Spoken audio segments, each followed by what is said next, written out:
Hello and welcome. We are Dicesylvania, your lovable geeks from Romania, where here we are playing again D&D or other TTRPGs with our authentic and beautiful vampire English. This is episode 38 of VIM, the Tale of Immortality, our sometimes grim, dark European folklore-inspired setting. You can also, if you are really curious, check out what happened last session here in the I button, where we have these magical podcasts where we look at the events that have transpired. I am the DM that loves you, Karm, again here on this chair because Karla is not allowed to get out of the basement yet. And today's players are Bogdan. Hello, greetings. It's a pleasure to be here. Playing Lysander, we have... I forgot. I'm Karla with the wig. I'm playing Jen today. Karina playing Jen. Then we have Urs. Hello, I am the bear. He's playing Adam. We have Rux. Hi. Playing our sassy Kate. Yes. And we have Vlad playing Tulrock. Greetings. Well, without further ado, let's see what happens in this episode of VIM, the Tale of Immortality.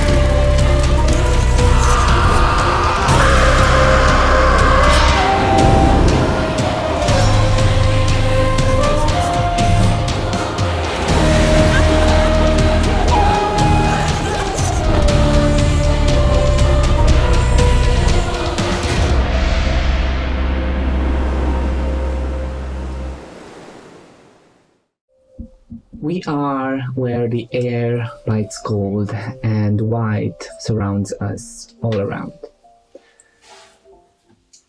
We will follow some past events that lead us to those that are now in the present. Going back the thread of time, we see the moment where Lysander entered Winterheim, this quaint, nice, peaceful village, and in a fraction of a second, Lysander, you felt the awakening. You felt something pushing. Well, that can be two things. As you think about that, I need a naughty table for this table as well. You look up and you see that the moon is full. No. And you quickly turn towards the nearest woods, running as fast as you can away from people, civilization, and then you heard behind you Jen's footsteps coming after you, asking you where are you going, what is the reason, and you didn't have time to explain. You need to take a dump. That's exactly what you said, and you push forward into the thick of the forest, leaving Jen behind. And I will need you to roll me a wisdom saving throw. No. 30. A 7. With a 7, you move very hard through the snow. Why is it so? It didn't bother you so much, and you put your hand on a tree trunk, and your breathing is, and it becomes more of a growl, more of a beast, and from the thick forest area, a child that is playing in the Winterheim village hears a terrifying howl that splits the silence, and all of the children and the people look in the direction of the forest and go a little bit closer to the center of the city. Can you also give me, Bogdan, history check? 18. With an 18, you find yourself, you don't know after how many hours, or if it's the next day, but you are on the snow, blood around you. Of course. But you remember your transformation, you remember it taking it over, you remember the deer, you remember the wolf, you remember the boar, all of them easy prey, all of their matter consumed, and you stronger. But these feelings and thoughts that come to you right now sicken you. And then, as you are getting footing and trying to look at your surroundings, you hear footsteps in the snow. What do you do? Am I dressed? To impress? No. You are dressed in your birthday suit. Okay, I look for something to cover myself. As you look around to cover yourself, you hear a voice coming from behind that says, "Mon chéri, are you searching for this?" And you see, coming from behind, blonde hair, red eyes, as you see a contest that you have met when you traveled with your party. You recognize Countess Isolde. She was the charming vampire in that castle that uses her seductive abilities to get her way. And you see her standing there in the biting cold with this flowing red dress that makes a red dot in the white landscape, holding your equipment.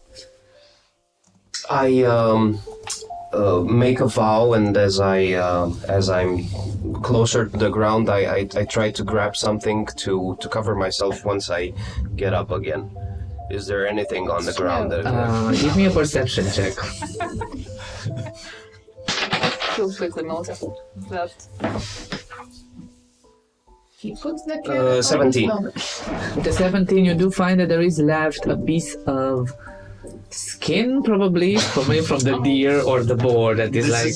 history all repeating itself. I take the piece of skin and I put it in front of mine. Once I get up, and I say, well. How tiny is Lavino? It's, you are certainly a sight for sore eyes. I could say the same thing about you, kind sir. The last night was quite interesting to run away from you. It was quite a cute chase. Did I chase you? Oh yes, you really wanted to bite me. Well, I can't say that has changed right now, actually. Well, I'm just gonna say this. Do not take this personal, okay? You have quite some strength in you, and we require your aid. And as she says we, you realize that behind you, another figure appeared. Oh, okay. You hear a heavy voice saying, Isolde, come on, we must hurry, we must bring the coffins closer to the villa. We need to prepare ourselves, we need to find that damn granddaughter. And you are going to help us. Yes, I am going to help you, but could you please, it's cold. Could you please hand me my, clothes? Pretty please. With a cherry on top. Yes, of course, all of that.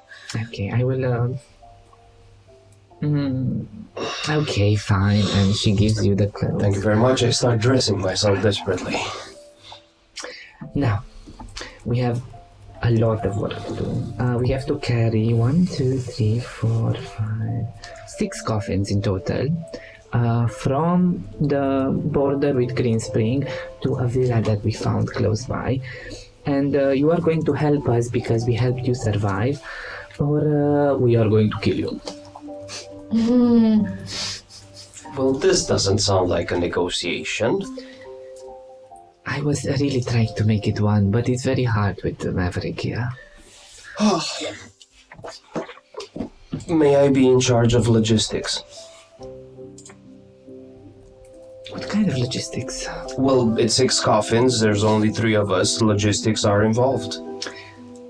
Yes, that is very true. We can talk on the road about this, yes? Of course. And you start going with these 3 figures through the forest towards Green Spring, and the next weeks, you, together with other elves, silver at skin and pointed ears, carry like slave these coffins, carried by rope, as Maverick and Isolde are there on your side, just whipping the living hell out of you. Really? After they got bored at a certain point of whipping a certain elf, they bit him and bled him dry, leaving him in the snow to die.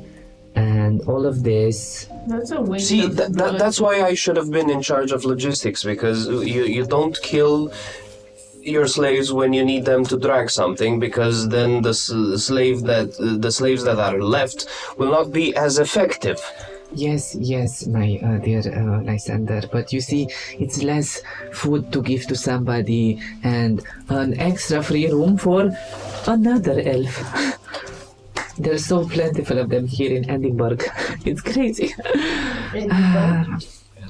Yes. Who said that?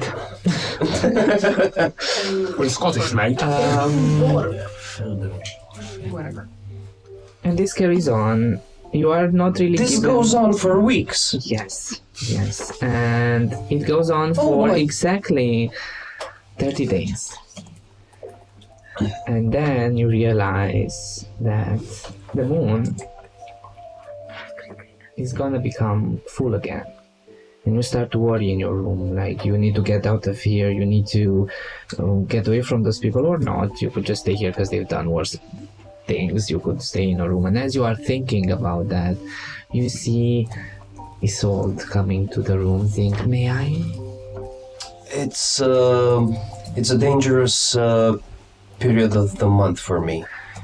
I know, and she lingers on the door.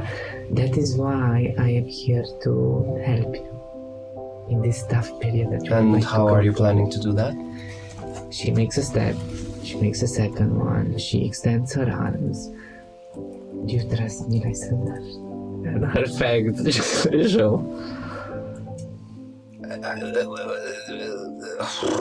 I am so confused right now.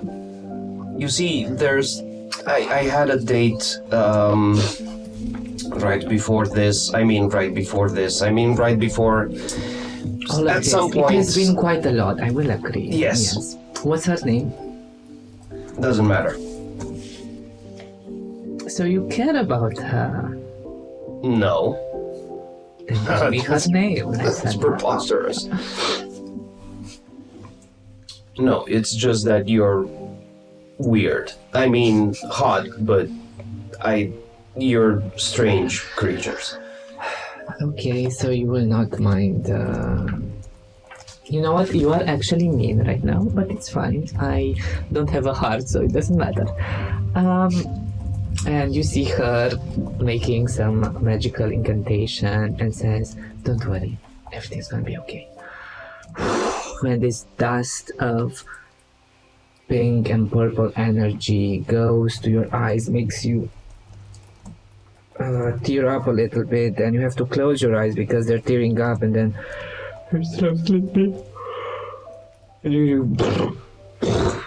and the last thing you hear is, "I hope you like bondage."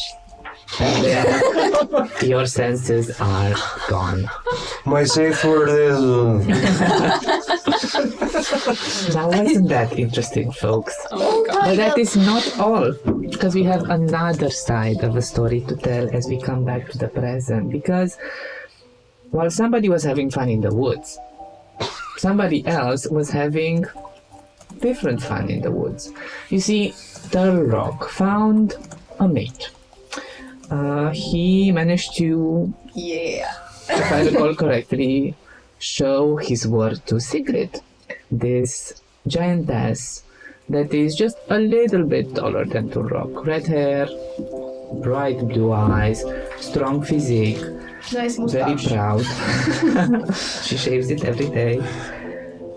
And they decided to go and meet her family. And of course, on their way there, they stopped and made a lot of boom boom. And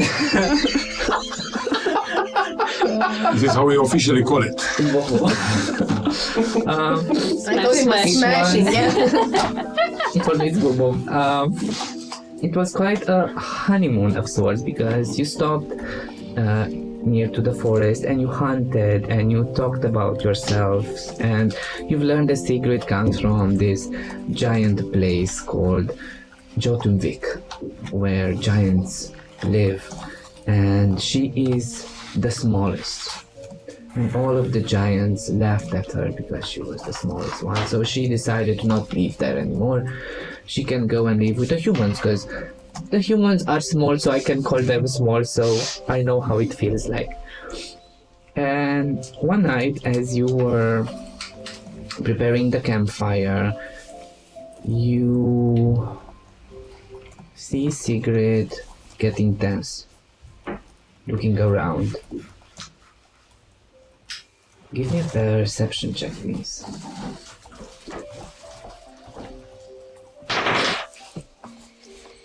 I think it's an 11, but let me check. Take your time. Look around. 12. 12. With a 12, you are wondering why she got so tensed, and then you see out of the dark forest two gleaming red eyes, then a snarl as a huge direwolf jumps towards Sigrid. She catches his midair and throws it to the side as another one bites her shoulder, putting it on her knees. In that moment, you activate and you go, you take the wolf, you score a good punch before taking the club, and then you hear, as you are fighting these two direwolves that seems to be quite ferocious, but at the same time you fought wolves before. They are chaotic, they are wild. These ones seem organized. They wait for one to strike and leave an opening for the other one to go. It's like you're fighting coordinated enemies. And then as you are fighting this for like 3 or 4 minutes, you hear, well, would you look at that? Giants being actually efficient. And you see this imposing figure clad in this noble clothes, his red eyes, and you see the fangs protruding. What are you doing here? Are you lost? And he's talking while the two of you are just like fighting these wolves that are continuously attacking you. Do you respond something while you are fighting this tall, imposing figure? We'll be traveling with you. As you fight them off, you just hear a whistle and the wolves stop looking at the two of you. Sigrid looks at you, looks at the imposing figure. I walk with no one that uses their dogs to do their fighting. And she goes with her club towards the imposing figure. As the two go towards her, push her into the thick woods. You hear fighting, you hear wolves that are yelling in pain. You hear a tree that just and the imposing figure just looks at you. So you will be traveling with me, yes? Not you. I will go into the woods and... You go towards the woods. Yeah, to help. As you do, you see the towering figure going, cutting your way and saying, now, let the lady have her fun. We can have our own. Give me, I will call this an athletics check. 26. Because I'm not gonna be that. Not even with the 23. You start, you know the secret is there. You know that you have to help her, and all of this energy activate, and you go and you fight this being that looks so thin and not that strong, yet he stops one of your punches as you hit with the other one. You take the club, you go, he dodges, and you start to have a scuffle yourself. Can you give me another athletics check, please? 14. You go like this for 7 minutes, 8 minutes, 10 minutes. You scuffle through the woods, and at a certain point you and he himself is heavy breathing. Says, enough of this. You're gonna be probably useful to feed on when we are hungry. And then you hear from a high branch, so can I do it now? Have you had your fun? And you just turn around and you see this blonde figure again with the red eyes casting a spell. And give me a wisdom saving throw, please.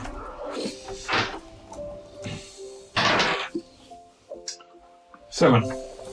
With a 7, you feel the magic taking effect on you, and you become tired. And you want to hear Sigrid again, but you're so tired. Maybe you'll meet her in your dreams, right? And you just in the snow. Probably, yeah, probably with a bigger, with a bigger noise. Yeah, the snow just lifts up the ground. Now that I dealt with 2 of them, it's so fun being a You're DM, relieved guys. from the table.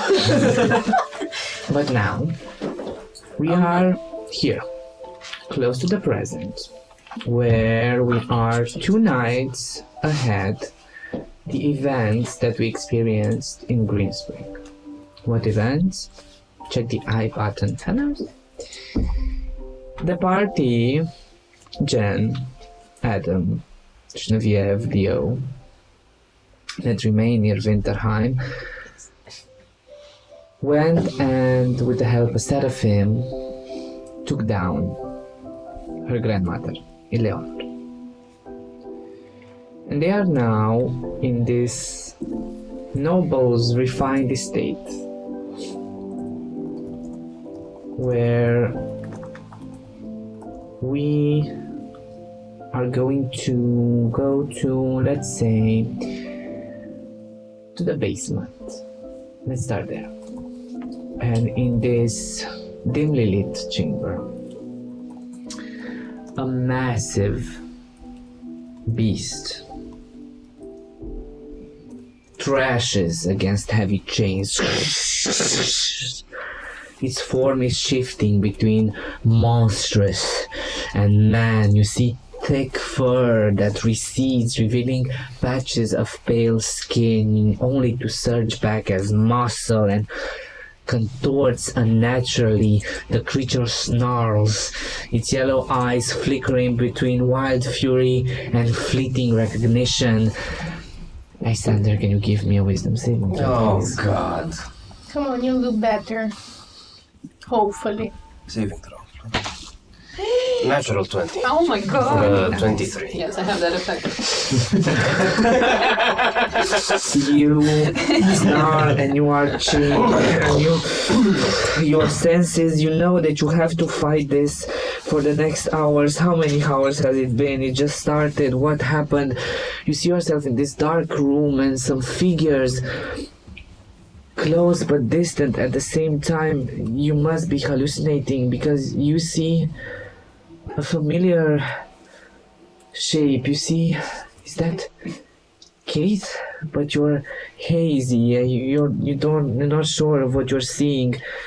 You're still getting a bearing on your surroundings. You managed to tame the beast for now, but you know that other waves will come in the next hours. Kate, you don't see this because your attention was put backwards because you felt this looming figure, and you see it coming from the shadow, giant, taking the whole hallway. The figure is accompanied by the sharp metallic scent of blood.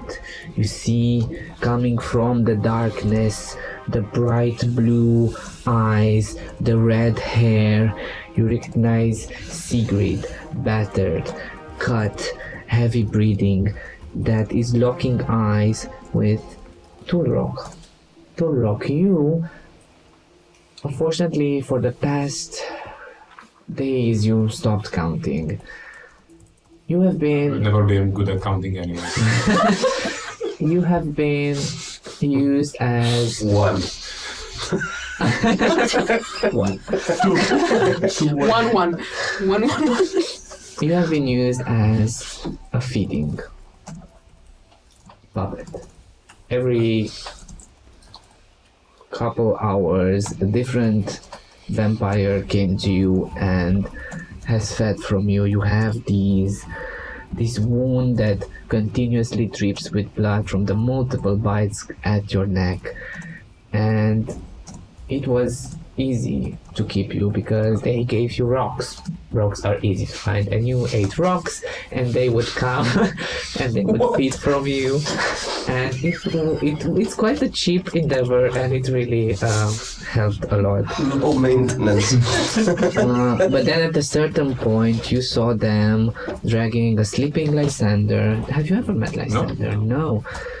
What did he see being dragged by the vampires? Was I a man? You were a man. You were still Yeah, I was a man. A naked man.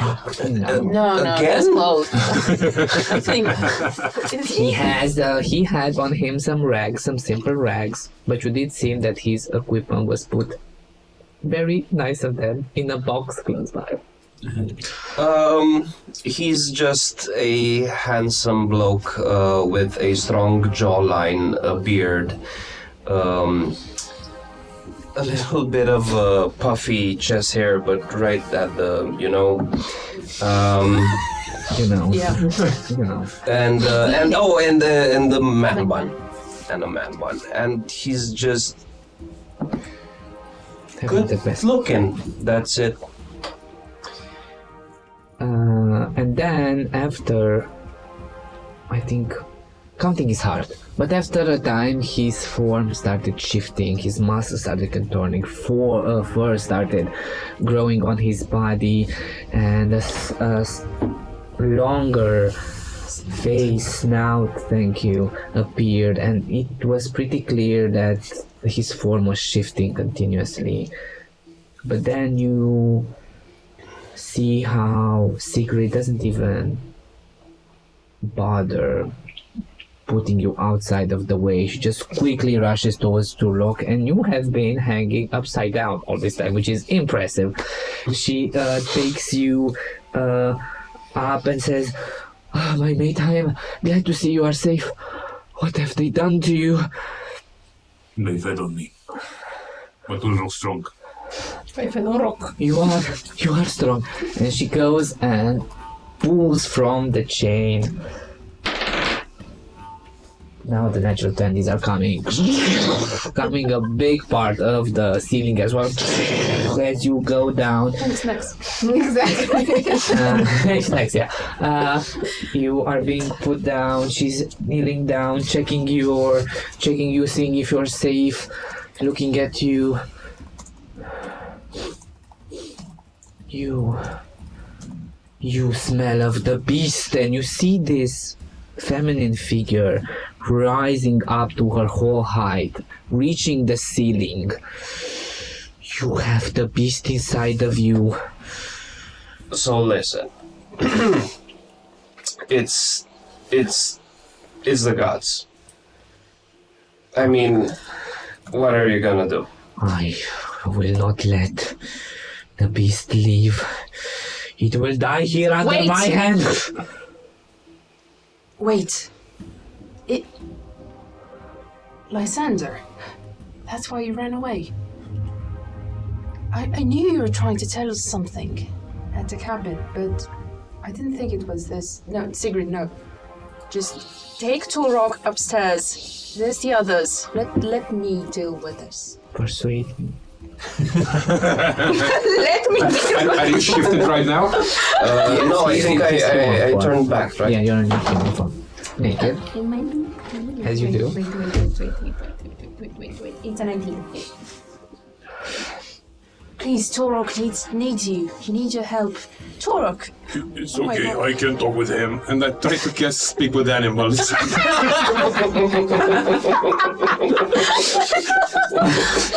Cast the spell, and the spell leaves your area and goes to search for this beast that your psyche, you know that is there. The spell is confused. Sigrid turns her back on you, starts to pamper you, hugs you very tightly, and as that is happening,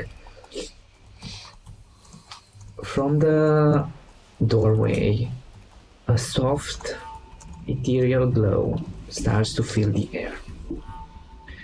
As you see Luna, the demi-goddess of the moon, materializing. She just comes in the doorway. Even if she radiates this translucent blue hue and her form is shimmering like moonlight, you see the delicate headpiece that rests upon her brow. Her presence should be mysterious, but she's like, hey! She floats closer to Kate. She speaks with a whisper to you. Sorry, he's carrying my blessing. Is this... Wait, you just gave me your blessing. This is not Is going it- to happen what? to you. The situation are different. How are you... What? Oh, I can already transform into an animal. How does that... I don't want him to die. I don't want him to die either, but like, now I understand why he's so pissed with you. Yeah, but it's Thank you. a long story. It's a long story. It really is. I mean, I think he told us about it. I know a way of you to rid yourself of my curse. That's the first step. You No, should it's not a just follow the heart of and the nose of the wolf. And you see, give me perception checks, both of you. Natural 20. 15. Look Or at your 23. rolls, everybody. You're doing such a great job. I'm gonna drink you. It's for the story. You see her eyes going to Sigrid, and you see that on her shoulder, tattooed going to the back of her back. Good job, Paul.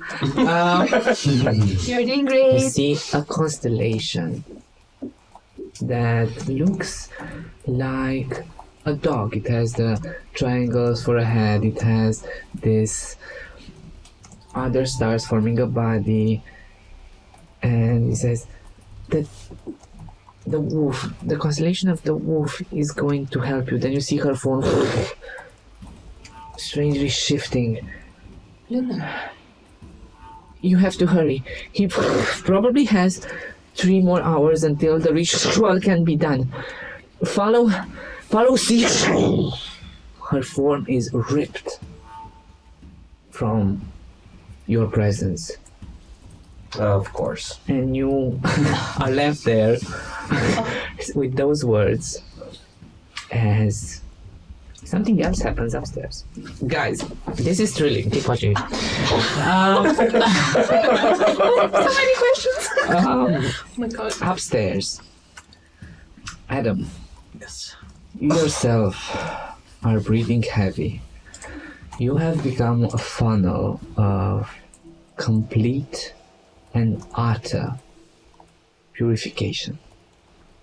Whatever evil, whatever essence of evil had seeded itself here is no more. And the cries and echoes and agony of those vampires, the echoes of their dying scream that are all around this villa die out. You know that you've done it. You're weakened by the whole situation, but you've done it. And then you hear to the side of you 2 vampires, 4 vampires, the father, the son, the 2 twins, looking at you with a very tense posture, arms and weapons ready to fight. What have you done? What have I done? Well, this place has been tainted, not by something more vile than your kin. Whatever presence and aura Eleanor emanated was wretched, was something that I can't describe, but very evil. All I've done was just bring a bit of light in here. You see... And I do know that your kind and mine are not at the same wavelengths. So, if anything, and I can see it in the air, that I'm not welcomed here, I shall take my leave. Oh, really? You see, Astrid, the wild auburn hair one that is like putting her hands down. Really, I was actually wanting to like kill you, and you like offer resistance. You'd be like, oh no, we didn't have a choice. And you see Valen, which is like the composed brother, calculated. He says, let us wait for Seraphim, see what she decides, but you are not going to go anywhere. You have killed, utterly annihilated. Jen's family. And that's what you hear from the high top stairway that comes down as you see Jen with her father holding hands and Seraphim staring. Give me an insight check.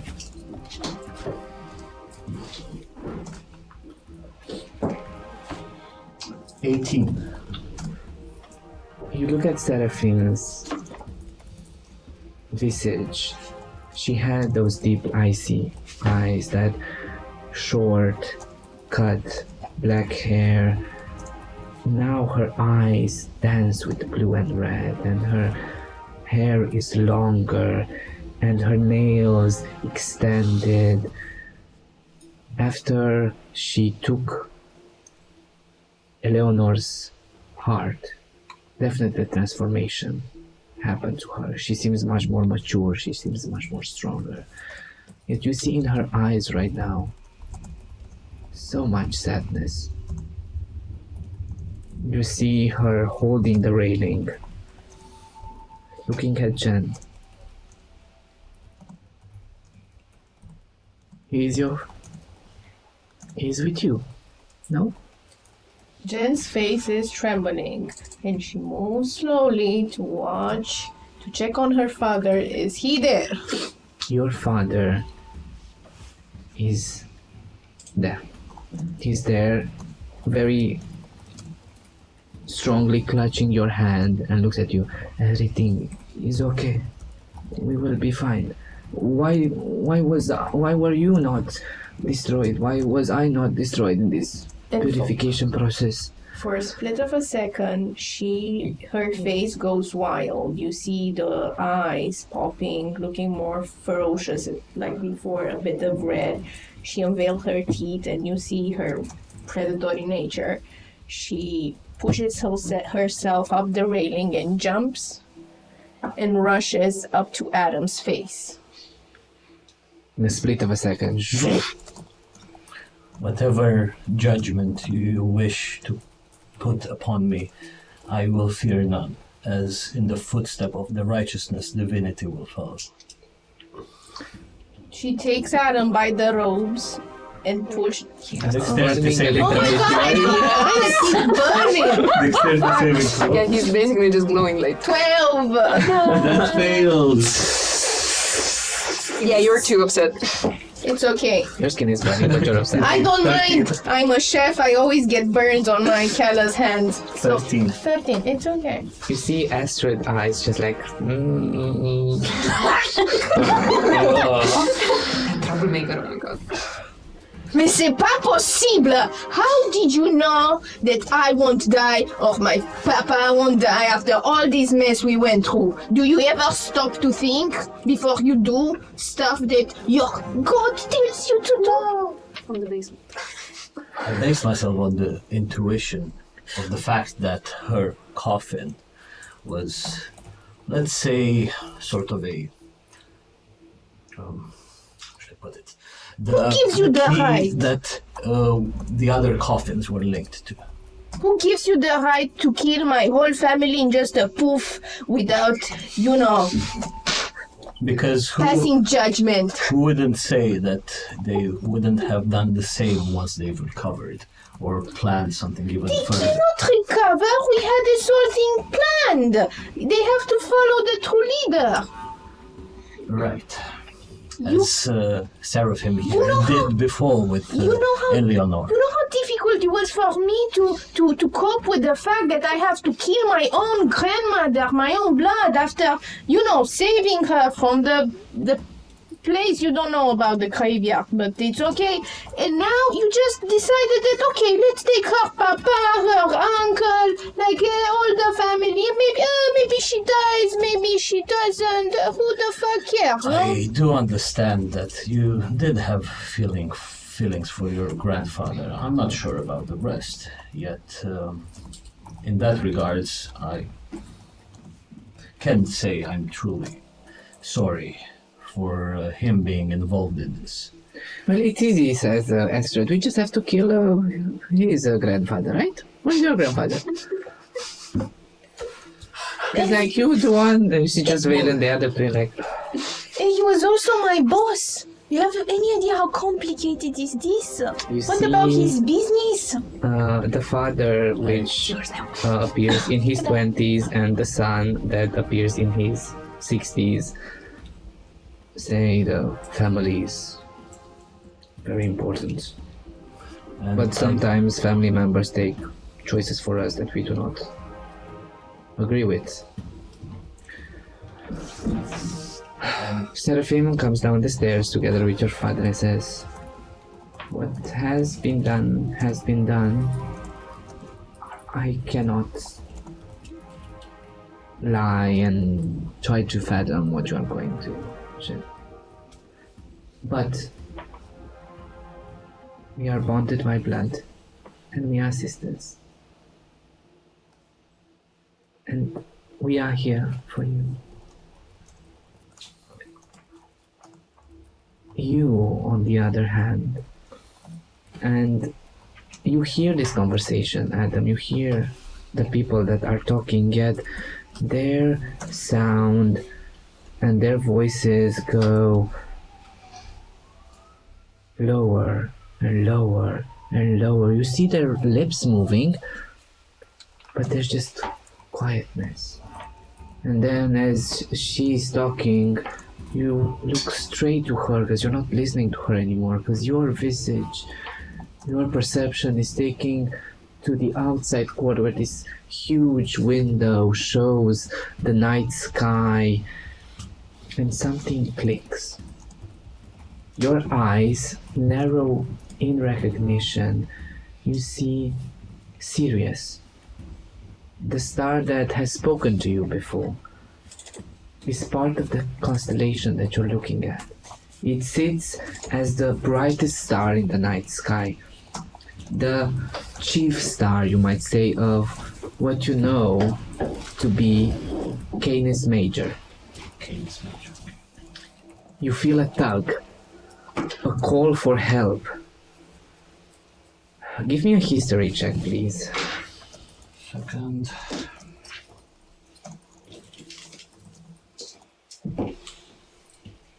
Not great. 13. With a 13, you focus and the call echoes louder in your mind and it's impossible to refuse, and you see a Seraphim is talking, Genevieve, and everybody's like, "Well, you want to do the..." Adam just turns around and starts making 2, 3, 4 steps towards the window. And all of you look very strangely at him.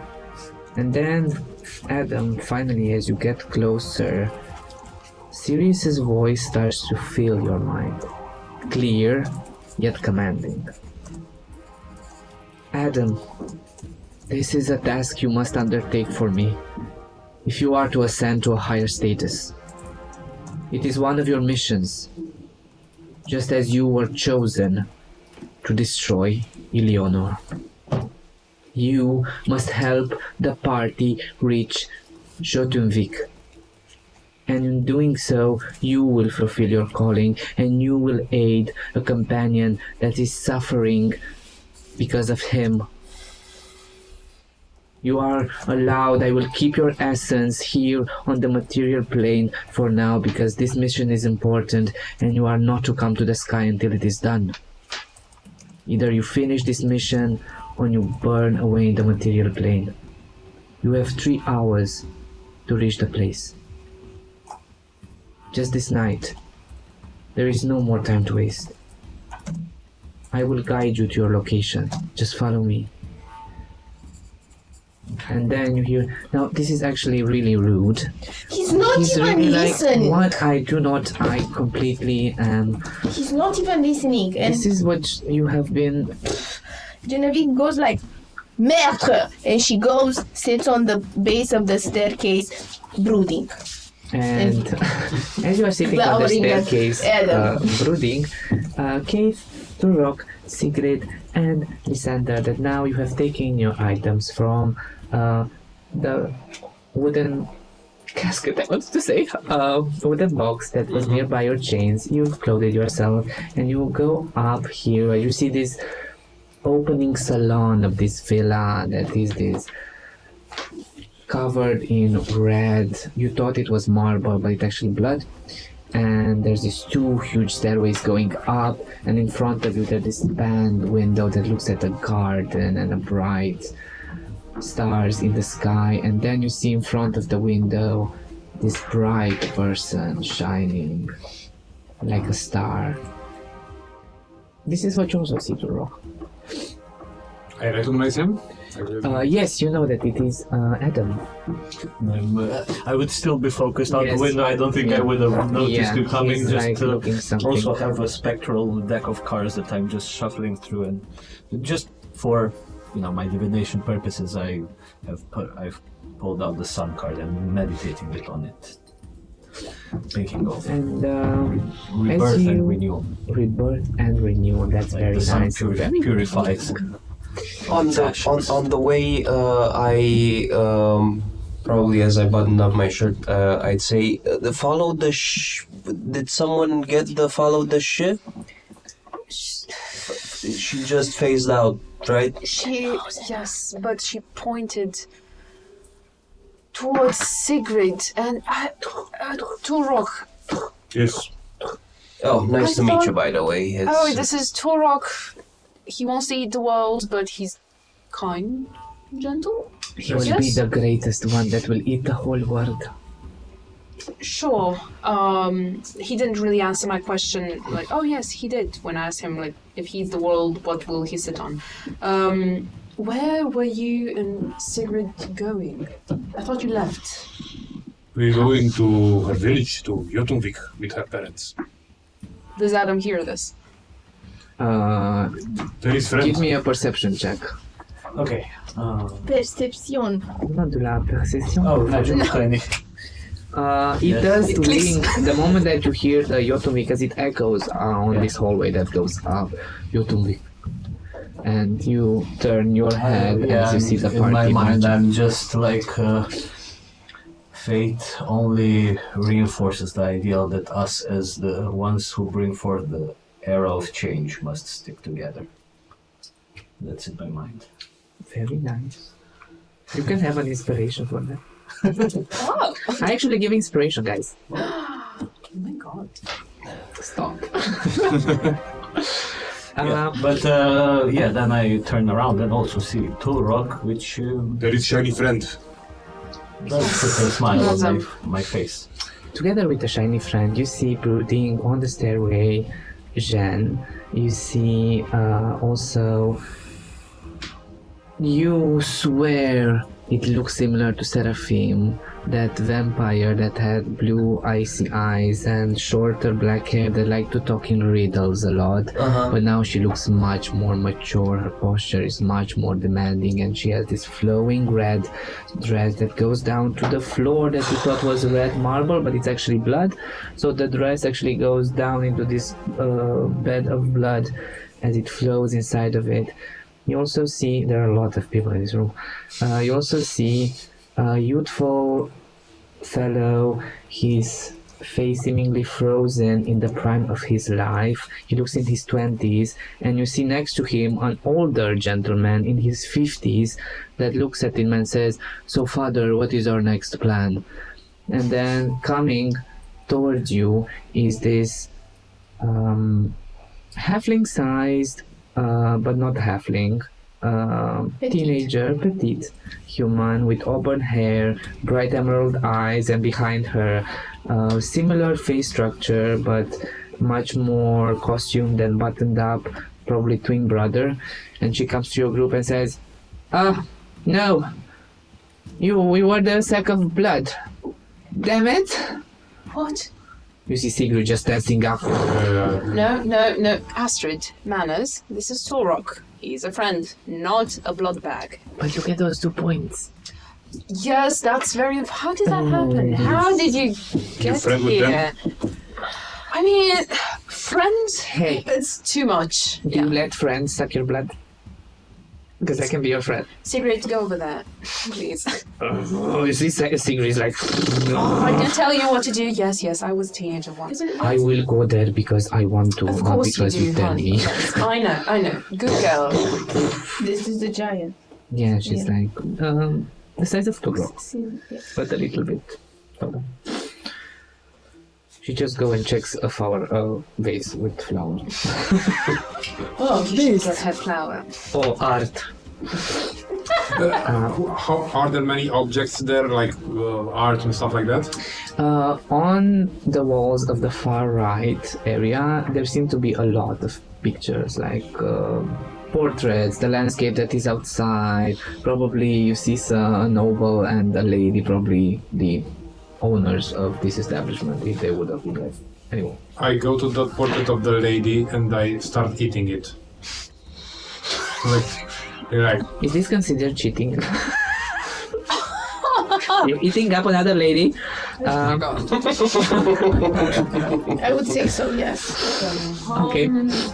but not I've defiantly eat it like in front of them. Like, yeah, look at me eating your ancestor. Seraphim says, well, we have to redecorate anyway. We are quite a lot of us here. Yes, I agree, and You smell. you smell as well. Everybody smells we've been in a I did change my battle. cologne, though your smell is quite keen, isn't it? You like it, don't you? You wish. Now, I was That's rich. having a conversation.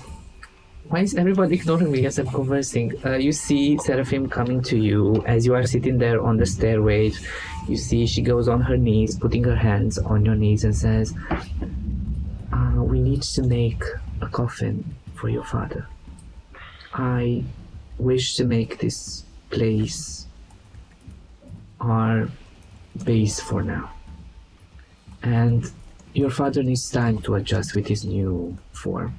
Yes, but to be clear, my papa won't live here. He would live with my mother back in Nocturna Obscura. Nocturna Obscura, yes. I'm sure At our tavern. the making of the coffin will take us some few hours. Then we need to put him here. You can contact us, can't you? You have, and you see that until now Leo was just sitting brooding in a corner.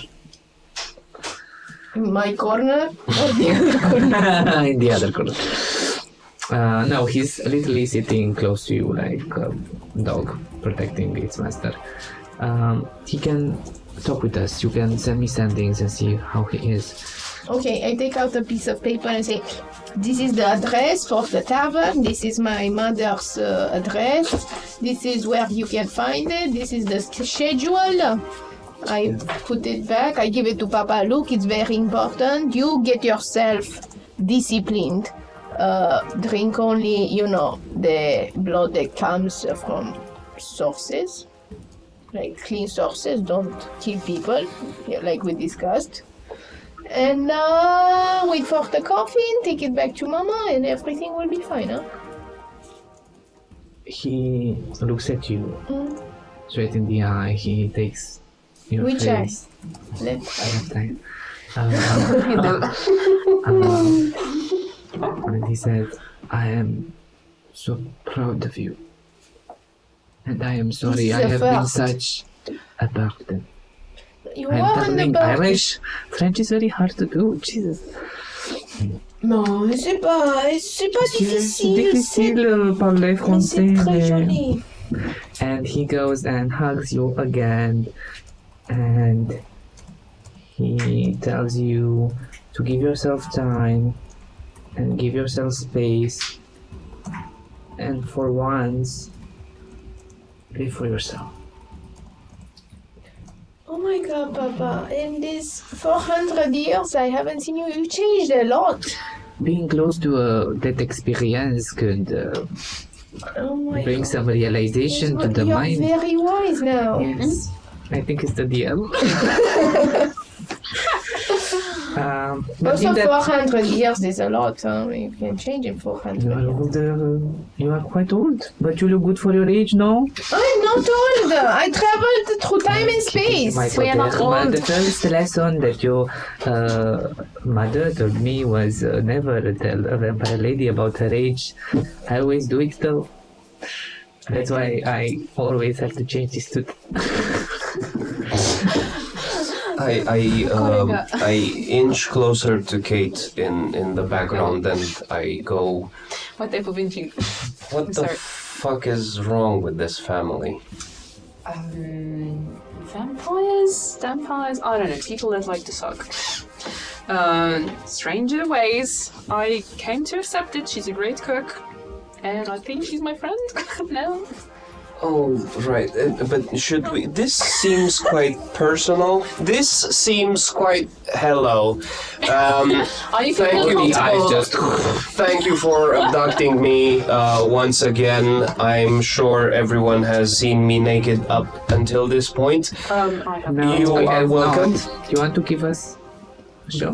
Just to be clear, we didn't abduct you. We rescued you and killed all the abductors, apparently. Yeah. And I look at Adam scowling. It was headed Jen's family that towards, basically, Conroe. I think, abducted Well, you. I am quite thankful.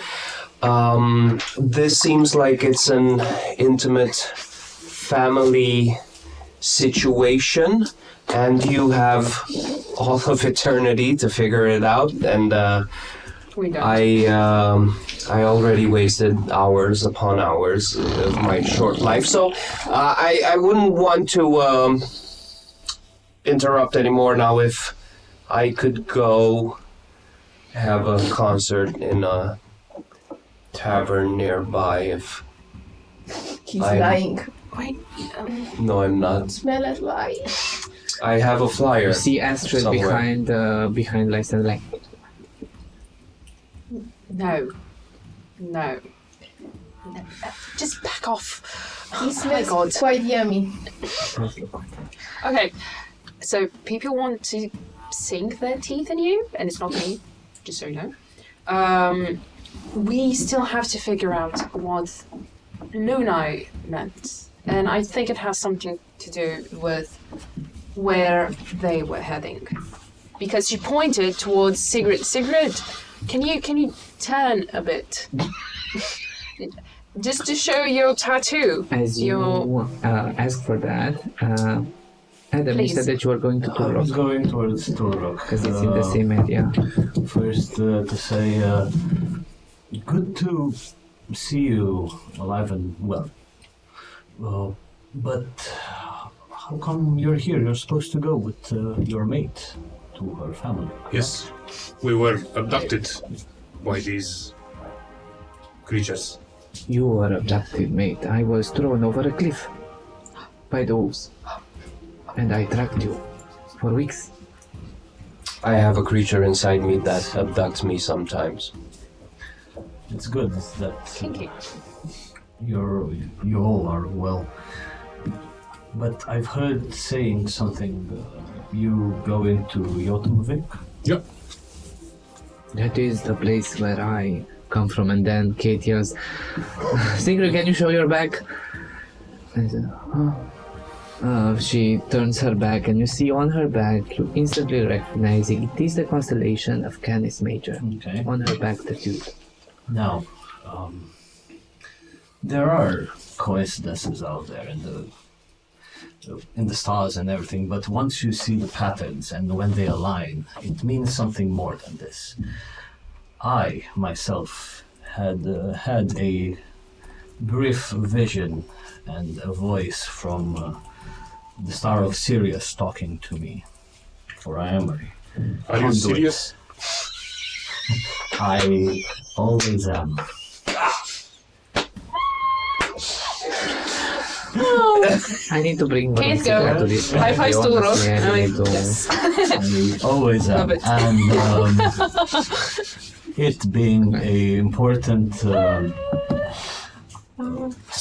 in the Canis Major constellation, it spoke to me that I have to guide you to that place to get you there safely.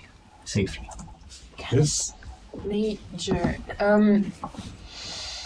Lunai appeared while we were in the dungeon, and she told us that for Lysander to rid himself of her blessing, I'm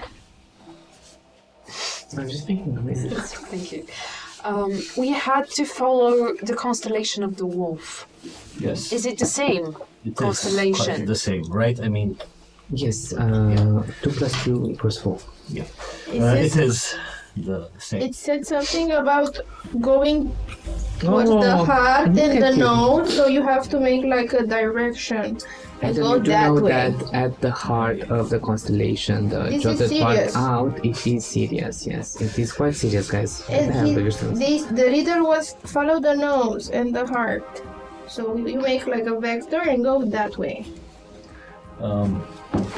I have studied the skies my This entire is not. life. This is Karina. Since your brain said that is Karina telling Adam, here this is what you have to do. Yeah. But still, okay. I'm. Now you explain it to the party. Yeah. I will. But Give me a performance okay. to see how well you explain to the party so they understand. Performance. Natural one. It's very hard for them to comprehend, and you don't have enough time to like talk Yeah. them. You know that you have to follow Sirius. They should follow you because it's Okay, great, like, you lead the way. And Yes. yeah. So, well, we'll get My there. head We hurts. will get rid of your curse. By the way, Wait I'm a second. Adam. Wait a second. Hello. So we're going to the sky. No, we're not going to the sky. No, we gotta will follow the navigate. night sky. Jotunvik is not in sky. Jotunvik is mountains. We are going to Jotunvik, guided by the star of Sirius and the nose of Canine Major. I have Beautiful. That's what she a said. question towards Sigrid. Yes. How far away is this place? You know that you are 1 hour and 1, 2. No, but Secret is not stupid. Secret is smart. Secret was a teacher. Come on. I forgot. Poor kids, right? Man, I passed 4th grade. I know what 2 + 2 makes. Yay! You know that you are like 1 hour and a half from Winterheim right now, and Sigrid tells you, points you in the direction where Sirius is also, and says, I don't think it will take us longer than maybe an hour and a little bit, if the topography, I remind myself, is correct. Right. And if the winds are with us.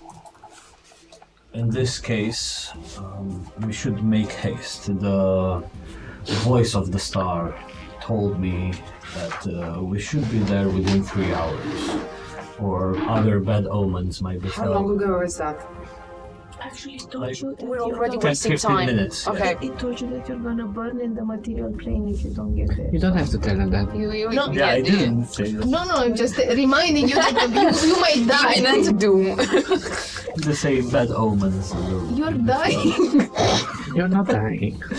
No, he will just not ascend. That's Maybe how I he was interpret just dramatic. It's, Serious can get serious sometimes. it. Overly serious. Okay. I'm He saying must. that all of us, I think, have a reason to be there, albeit we know it or not. Being the change is difficult. I'm Why are in we here? We are the change, yes. I'm in a corner, and Leo is talking Jen into coming to the party. It's like, I don't want to go, Leo. Like, everyone died. I want to go with my parents. What? Jen, it's only 1 hour in the direction, and they helped you. They helped Persuade me. us.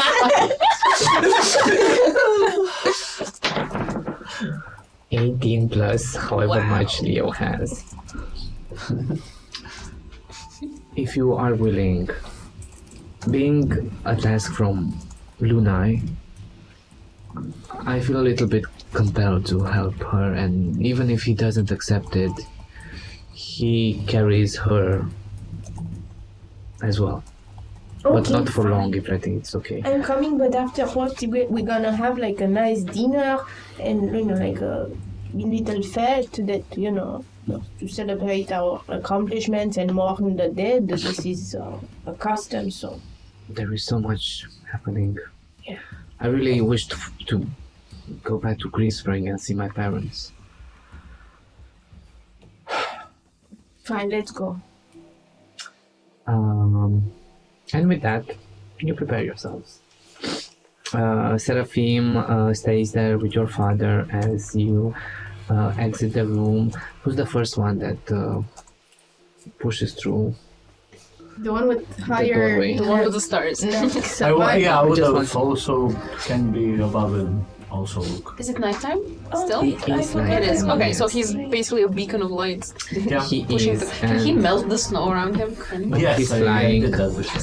Oh, he's fine. Um, Okay. So you start exiting this impressive villa, and Adam, as you go outside, your form just bumps into Lunai, who falls down. Sorry, I thought you might need some help. I left you there a basket of goodies, just so you are well on your way. As you see her from just phasing out of This reality. shit is fucking. I don't need to eat. That's fine. It's for all of us. It's actually more for Case and Lysander and Leo, but since you are in the party, hey, you're looking so. She's gone. She just loves doing. Would I?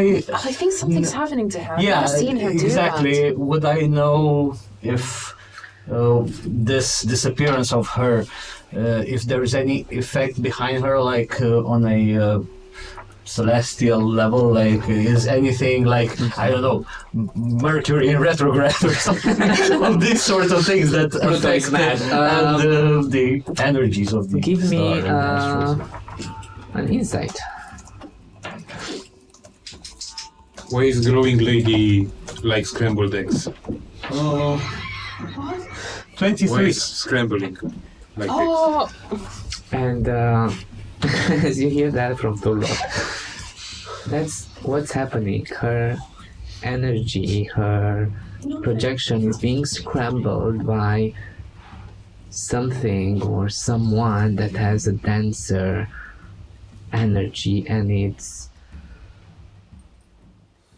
deterring her own presence from coming from high up down. It's like cutting her midway, and she just has to go back up. Reception. Reception seems to be bad. I see. Does anybody look at the goodie basket? Yeah. Yes. Yes. As you I'm look starving. at the goodie basket, I'm gonna judge everything that's in it. you see Is it a 6 croissant? bottles, potion bottles that are blue, opaque, and inside you see there's this water, and on the bottle it's written moon water for you to replenish with love and lots of apologies, Lunai. That's almost cute. Are we still inside? You are outside, Outside. but you are in the doorway. You can go inside. But So each of us Okay, has everybody one. shots. yes, I'd like to check my bag. Do I have all of my equipment? give me an investigation. One. Oh, you had you One. still had Barnabas, didn't you? Hmm? The Barnabas. Where's Barnabas? The what? The cat. The cat. Darkness. Darkness. That's what I was I checking. think that was his original. Barnabas was in yes. my job. What am I checking? Investigation? Yes. If it died or not. 12. Let me check the notes I was giving. The cat is dead. Okay, you don't see Yes, escaped. Barnabas, but most of your items are there. Darkness. His His original name was Barnabas. Oh, But I really? will call him Darkness. I Yes, thought, am I spoiling something? I don't know. No, I don't think so. You want to search for Darkness? Yes, she usually likes to Truly eat good cat. textile, so I go inside and I search for a big drape. You give me another investigation check, please. In the doorway, I'm just. 15. We don't have time for this. You heard Adam. It's just it's my cat. I'm The one sorry. who ate What the plate. name? Darkness. Okay, let's. This will go past that. Hello, darkness kitty friend. I yell. You start searching the house and you go into the higher levels. The moment that you tell Seraphim and the other vampire there's a cat that's eating something, they get a little bit panicked because they have items here now. And you manage to go past a room where you I go inside the room. You open the doorway and you see, as you were expecting, eating halfway through a drape. It's hanging from the drape like and as it's eating, it's going a little bit higher up. Darkness. There you are. I open up my backpack and I say it's time to go. Are we taking the drape? Yes, you can take the drape with you. And he just cuts the drape forcefully. And comes Hop inside. and goes inside. Beautiful. I rush back Are you towards happy them. now? Yes. Let's go. Yes, I have my small kitty cat. You, as Lysander comes outside on the doorway, you see opening the flaps of the backpack these two eyes, two fuzzy ears, drapes. 1 second. I go back and I rip the other half of the drape from the. You We have see, drapes where we're going, please. Meow. we have drapes where we're going. Yeah, You see how Lysander puts a drape inside the backpack. Half of it spills outside as you just hear, and the drape just becomes shorter and shorter and shorter. And then stops for a little bit as you are walking, and then continues shorter, shorter, shorter.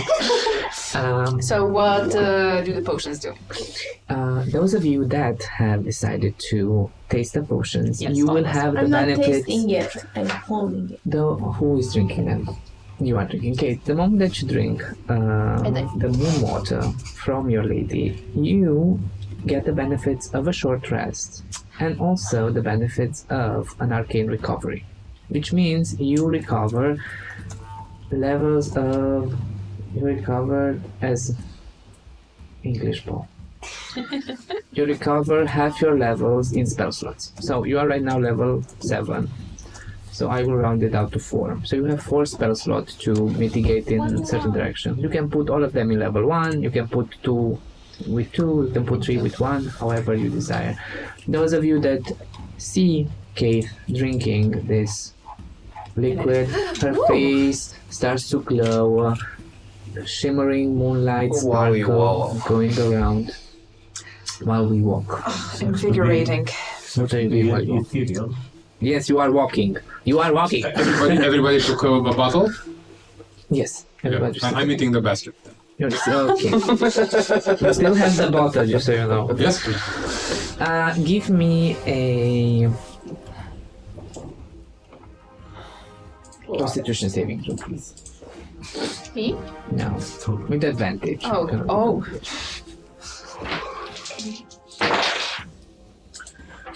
15. With a 15, you hear, oh, no, oh. As you eat the basket, there's definitely, it's tougher than it's supposed to be, and it's like you're crunching to iron, but it's actually a basket made of wood put together in a beautiful manner. No, that was enchanted. Oh, no. I burp. You burn and see some sparkles and manages to come outside from to rock. But you start going through the snow, and first of all I will need a survival check from Adam to see how well he guides the party following Sirius, the chest of the wolf. 1 second, because I think I can also double check. Yes,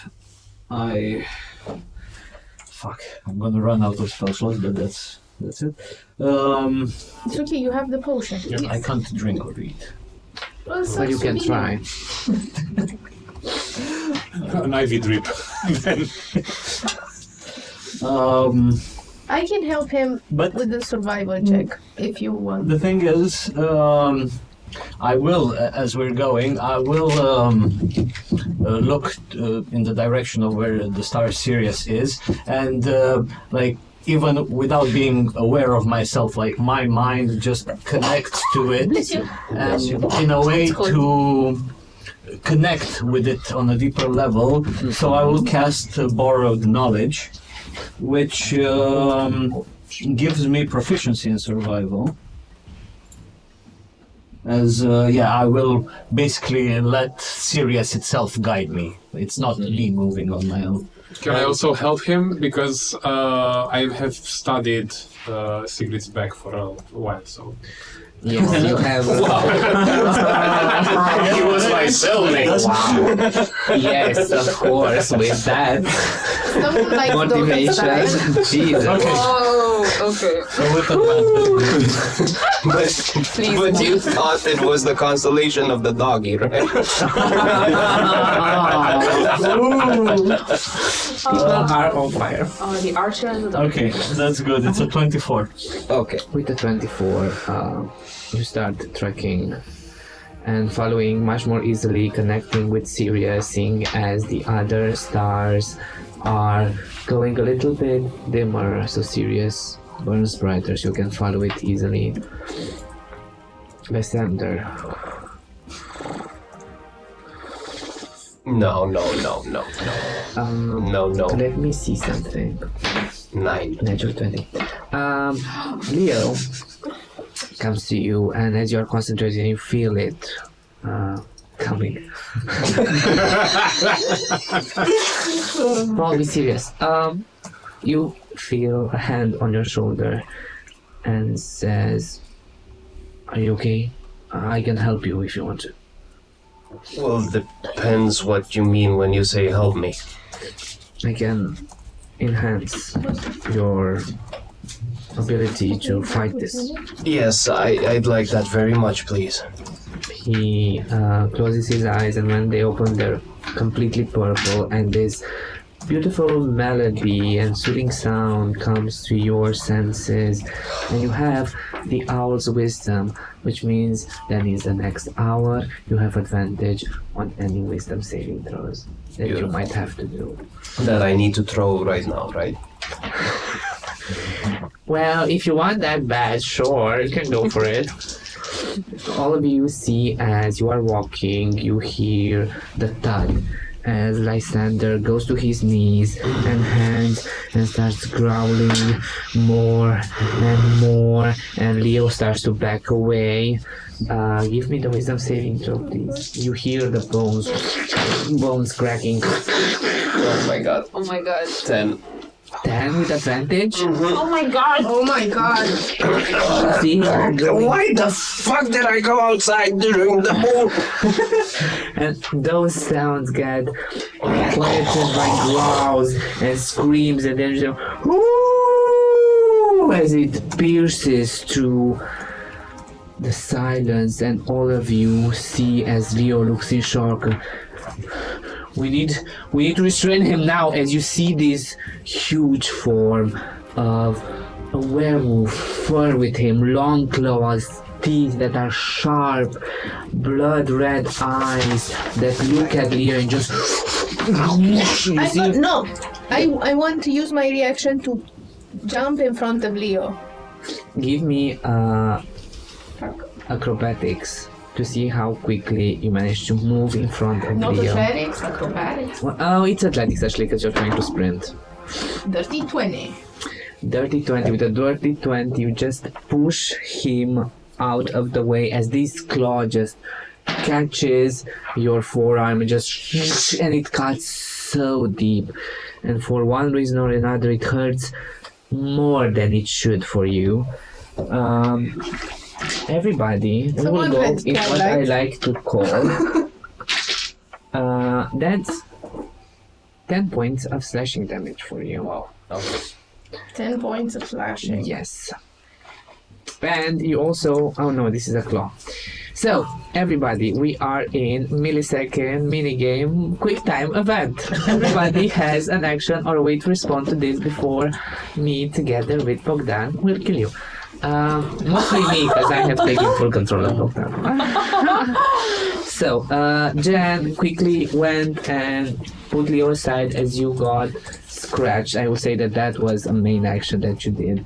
Adam, Kate, Turok, what are you doing? Speak with animals. Speak with Yes. What are you trying to do? Bird doggy, sit.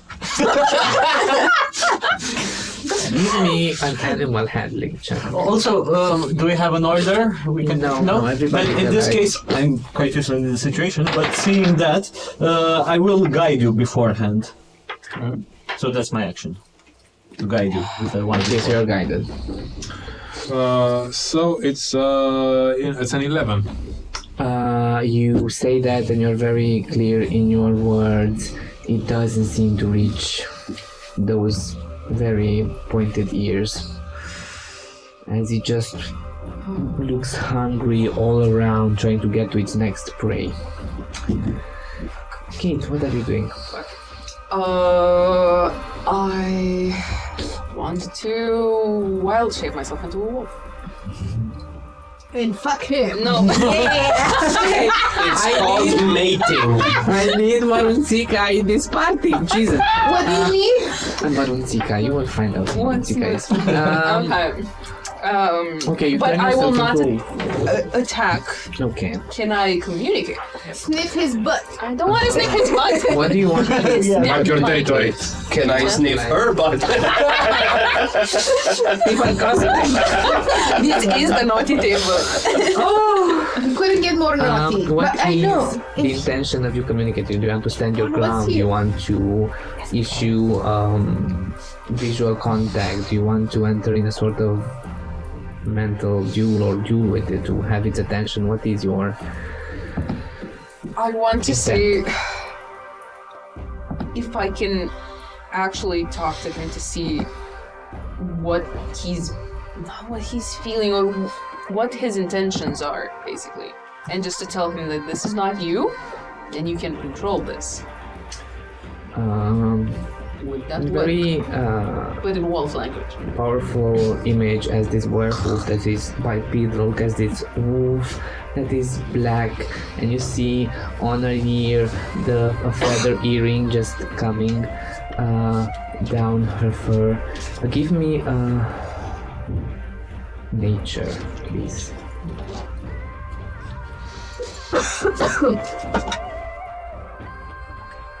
It's a dirty 20. With a dirty 20, you realize, hearing the way he growls, looking at those eyes that are purely predator, the snout that continuously tenses, the muscles that are ready to, in a fraction of a second, jump, dominate, destroy. You can't reach him, and you realize this, but then you hear Sigrid says, "You do not talk with beast. You put it down or you catch it." And Sigrid just jumps over to the werewolf.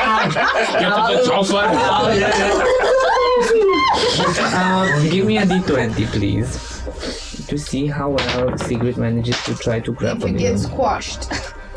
10 on the die. Okay, Do I need to? No, I will add because I have the stat block here. Oh, Okay. no, you have the stat block as well?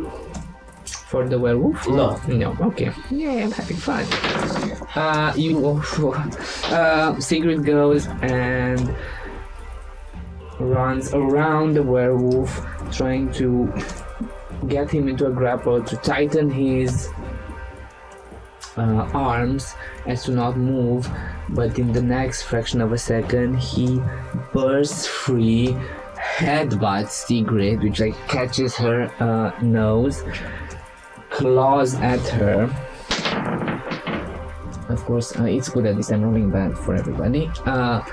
Sigrid manages to duck down and then looks at you, the wolf, and goes to bite you.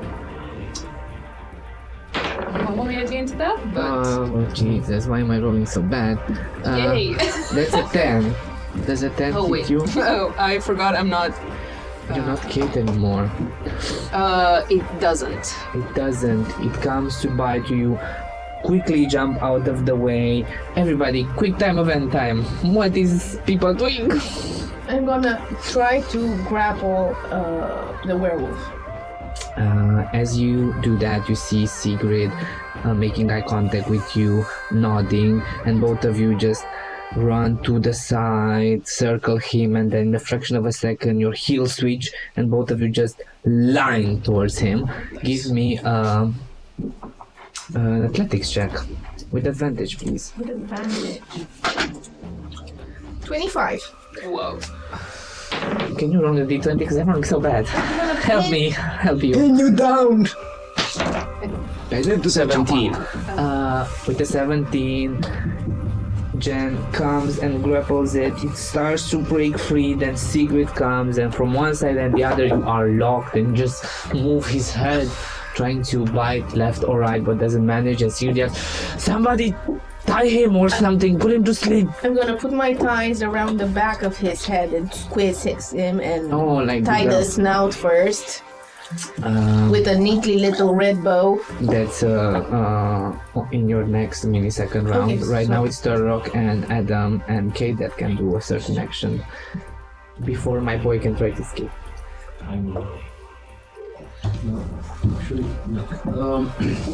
I'm trying to. I'm waiting to see what you guys do because I'll probably just guidance one of you. One of you. Yeah. I'm useless right now.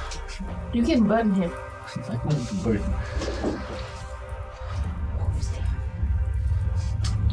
So I want to turn back to my normal self. Is that an action? I think it's free. it's free. It's a free action to turn Yeah. back. Okay. And I proceed to pull the rope that I have in my backpack just to tie him down. Give him- And while saying, "Don't hurt him." Although he's gonna hurt us. Bug me. Give me a sleight of hand check to see how well you I do do have the. the gloves on, so I can touch you to guide you. You have a shining star in your forehead. For sleight of hand. What was this? 1d4? 1d4. Okay.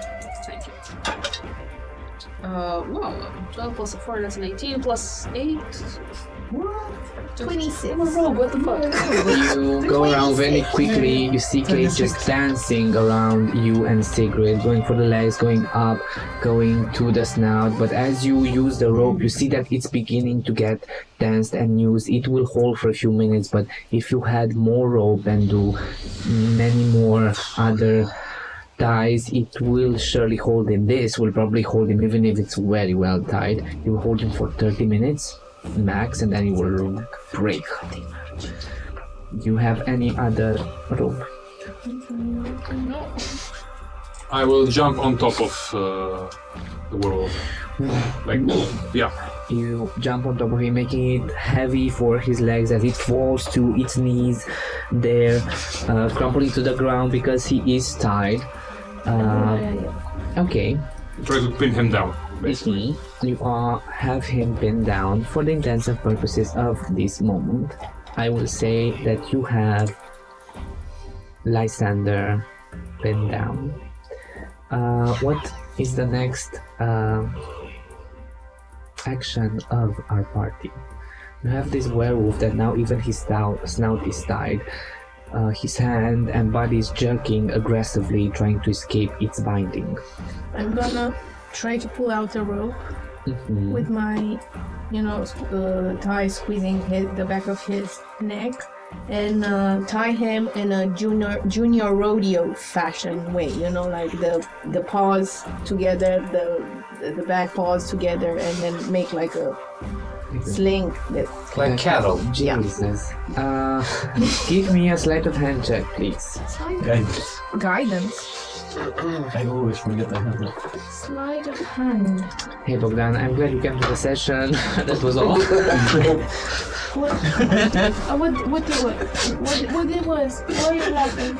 It was an 8, but then this die hit this one and changed it. This is the second bondage session I am having during this session. Okay, so Dirty 5, dirty 20.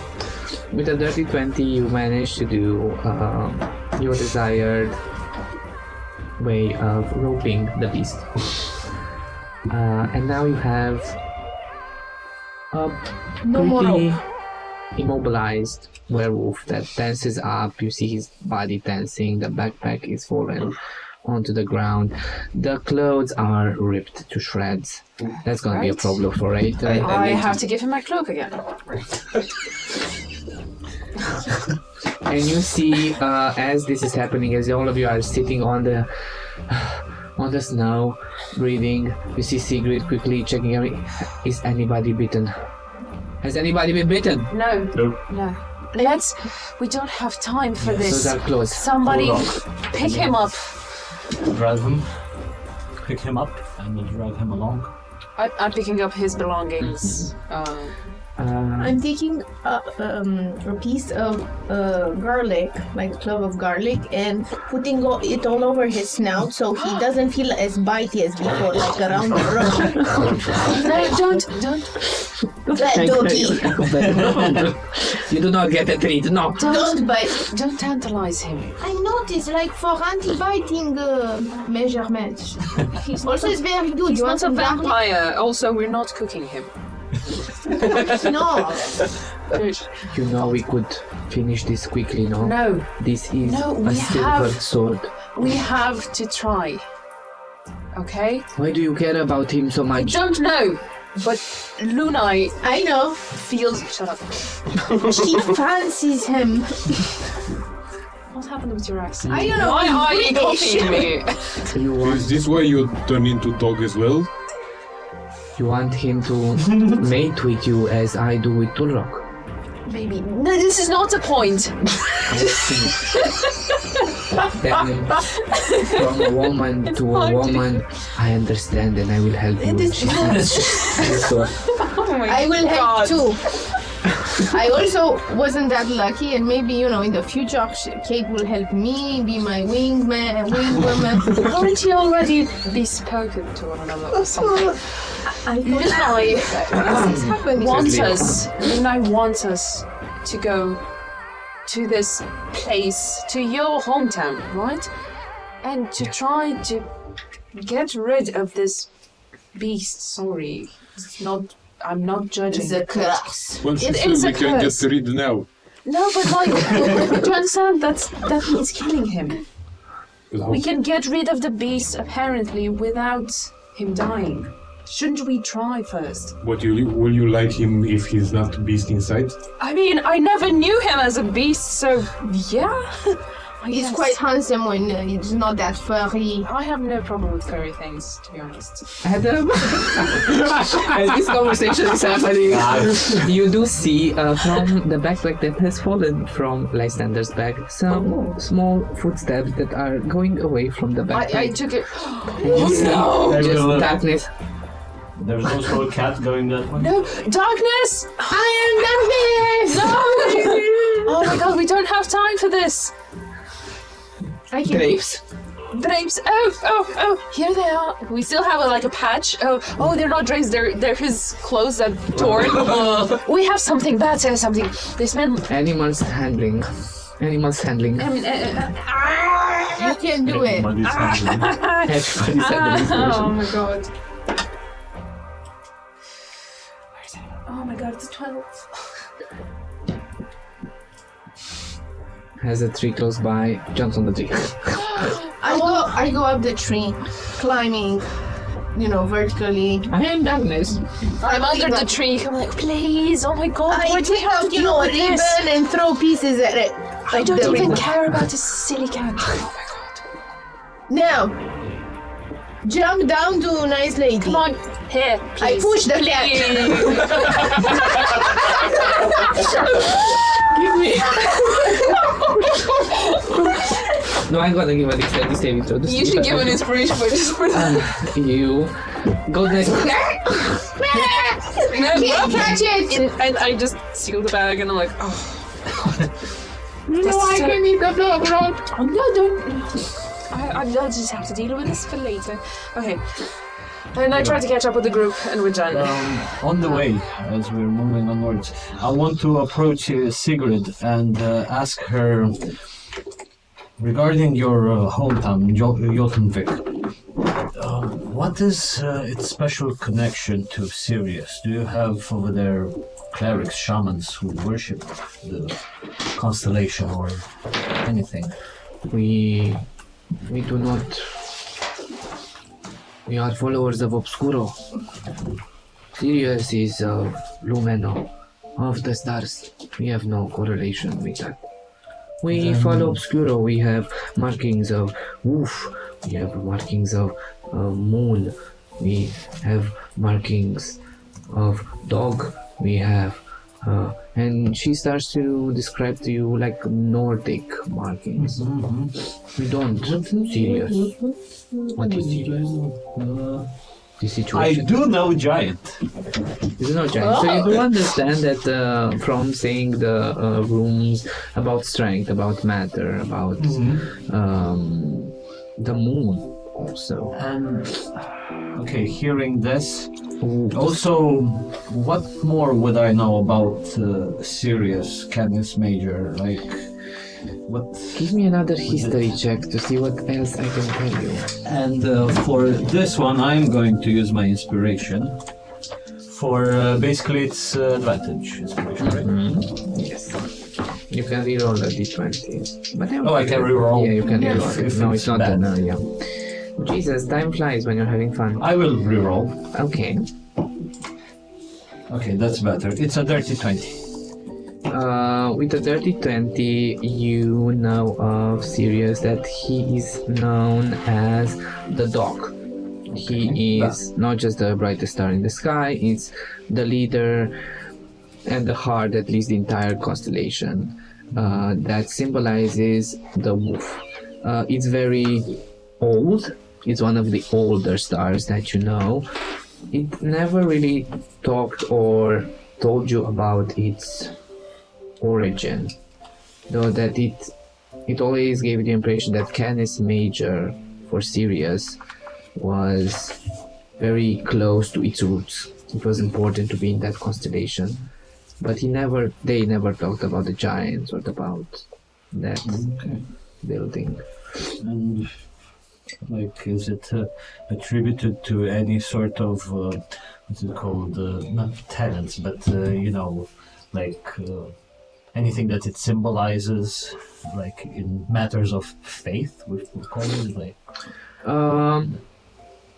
Usually it goes along the lines of leading, of having the trust that you can lead others, the strength of the pack, loyalty. It's a lot about loyalty, Chaos Major. But you do make your way, dragging your werewolf on the ground. Who's dragging it? Turok and I can on carry your it back? because I count as one size larger. Yeah, so you're carrying on your back and Sigurd's just holding its mouth closed so it doesn't get bitten. As they are holding Lysander, they have moments they look at themselves lovingly because they're doing something together. You are reminded of the moment you went hunting wolves. Then you start moving, and because this was dismissed as something, you didn't realize it, but you have to stop because you get to the edge of the world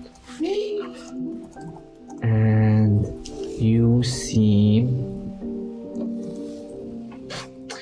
can somebody give me, because you feel a familiar presence, Adam or only Adam, can you give me religion? And you, Genevieve. Religion. For me, it's an 18. For me, it's a 12. With your 12, there's definitely a shift in the air. Matter. Obscuro.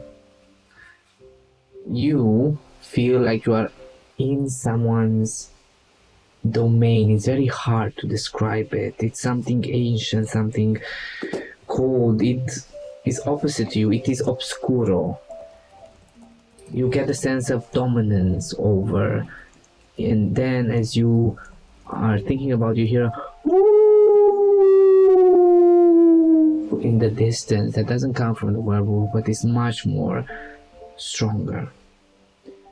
And now, after you've seen this and the wind has calmed down, you see a vast clearing in front of you at the edge of the world that is surrounded by 4 towering stone pillars, ancient and weathered, and you see that each has etched within intricate carvings and runes. Their surface depict twisting shapes and runes of Nordic giant language. I will first tell to the rest we should start being on high alert. We have indeed now reached Sirius's domain. And I will then hover towards the ruins and try to understand what I they will spell. also say that as you go to hover closer to the ruins, you do see that in the middle of these 4 stone pillars there is this tree, huge tree, this twisted trunk going higher and higher, and you see that strangely it looks like how to say this colossal gnarled tree. Its bark is twisted and warped, as if something once coiled tightly around it, yet nothing is there right now. And the deep grooves on the tree spiral up this massive trunk, and the pattern seems to be eerily deliberate, like maybe the imprint of a great serpent or something that still clings to the tree. Also, as this happens, you start hearing a very... Give me perception checks, please.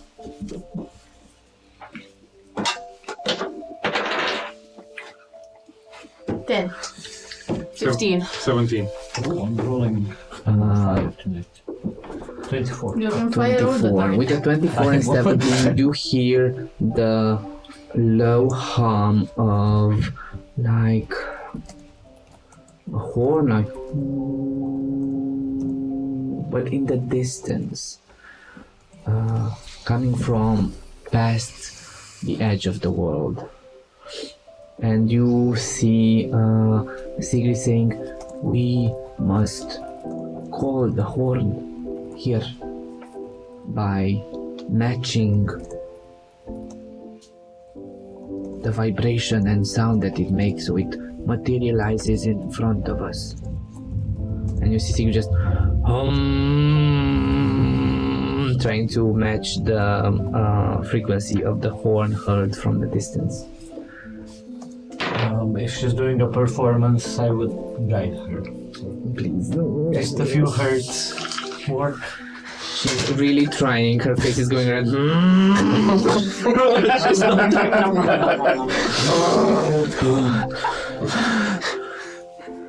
It is harder than I imagine. I think I need some help. Also, I could also help by thaumaturgy, which booming voice, but it's only my voice. No. Oh, wait. But in this case, I could try. Oh my god, I have something. I take out the Voxip's chalice, I fill it with water, and I drink it, and as I hear the humming, I can imitate it. Very my God. nice. I You had can an- roll me a performance with advantage. But it isn't an item that does exactly that. Imitates the sound. Oh yeah, more voice. Sip chalice. Nice. So I roll. A performance check with advantage. Natural 20 for a total of 21. You see Sigrid. And you take a sip from your cup and you hear the sound, and you don't open your mouth low, but your vibration is low, like, and you hear this from Genevieve as the whole earth starts to tremble a little bit, and in front of you, just like magic, not visible, this massive horn starts to encircle the tree, its shape now perceptible. The place where someone would blow is small, nestled at the base of the tree. I can't say it otherwise. But Why did you have to look at me like that? because, but as it spirals upward, you see that its form gets bigger and bigger and bigger, and it widens, growing fast, taking like half of the size of the tree. And coiled around the tree is now this massive horn. And you see Sigrid looking with hope in her eyes. "You're too big." And she goes to the horn and starts to blow.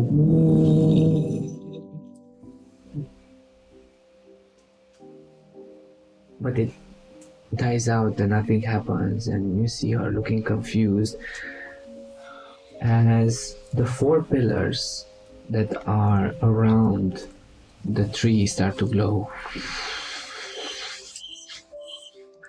And you see they are making holographic images that look like constellations above the tree. And we will see after this break how the party will deal with this puzzle.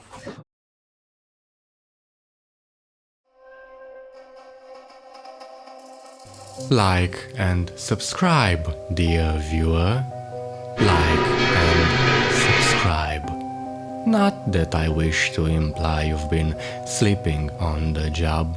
No one is more deserving of a break than viewers, but all our efforts on this channel would have gone to waste unless, well, let's just say your moment to like our videos has come again.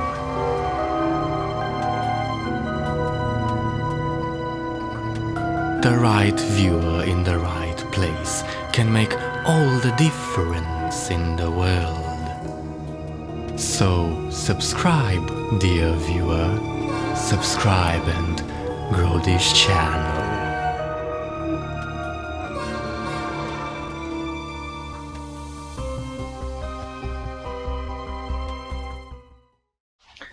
Hey, welcome back. We have missed you. I have missed you. I still love you. You still love me.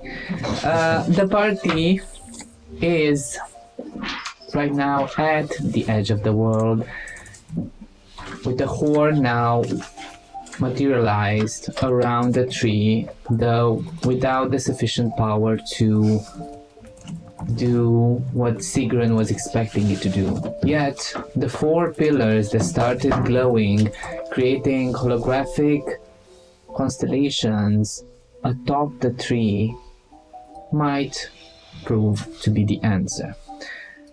Now, while you played around with the horn, Adam, you said that... I would also look at the pillars, Yes. the writing. Can you please give me an investigation check? Yes. I think I have +7. Let me double check. Where is my maybe it is here. Let's see. Man, really good rolls tonight. Like crazy. Investigation, I say. 19. With a 19, you go from pillar to pillar and you see that there is the top left one has the runic of the Goliaths written and it's spelling torso. And you also see, observing from it, you see on it a tetrahedron shape made out of 6 dots, very similar to stars. And now that you look at them, you see that there are runes of stars, of the moon, of the wolf, and of a dog on the pillars. Going to Wait, you said which ones? Wolf? Or stars, moon, wolf, and dog. This is a trait that is common to all of the 4 pillars. Dog. dog. Star Moon, Yeah. Wolf, Dog. Then to the top right one, you see that it is written in giant, hope I spell it right, Hude. And this is a smaller triangle made from 3 stars. Then the bottom right is called Bena, and it is 2 V shapes of different sizes made out of 3 stars. This is the bottom right. Right. 3. You said 3 V's or 2 V shapes made out of 3 stars. Okay. Yeah. And the bottom left is called Hole, and it is a line formed out of 2 stars. 2 stars. It's pieces of the dog. Says Adam's neurons. So we have, top left one is Hude. You can copy from me. Bena, it's this one. And Hole. Meanwhile, Which is the tail. Hole. And the hole. Yeah. Okay. As this is happening, Lysander, could you please give me a d20, please? Natural 1. Natural 1. This werewolf is really fighting against his bindings, yet they are really well taught. And I will also ask you, Lysander, to roll high and roll me wisdom saving throws with advantage, because you still have an owl's wisdom on you. Oh my god. 12. Okay. Well, there you go. The beast. The beast is taking over. The beast is winning ground. You are overtaking in this darkness of all of these emotions, of fury, of dominance, of strength, of power. And as all of these thoughts come over you, they overtake you when you are left again in that darkness, letting your body show the beast that you have inside. The rest of you, as your friend is struggling, what do you do? We should go to the torso. Okay. We should find a Sirius star. And so these were on the pillars, but what about the Holograms that are projected over the tree are positioned in different corners, like the triangle one is in a left right one, the torso one is not in the middle but a little bit to the right. And when you investigated the pillars, you did see that there is a place like a ring of stone that you can move and turn around. We should turn them around so we form in the middle the whole shape of the city, the major canine. Yeah, Yeah. Okay. pretty much, yeah, what I was thinking. Thank you, Adam's neuron. Yes. But exactly, I would say that would tell this to the party, all of this information.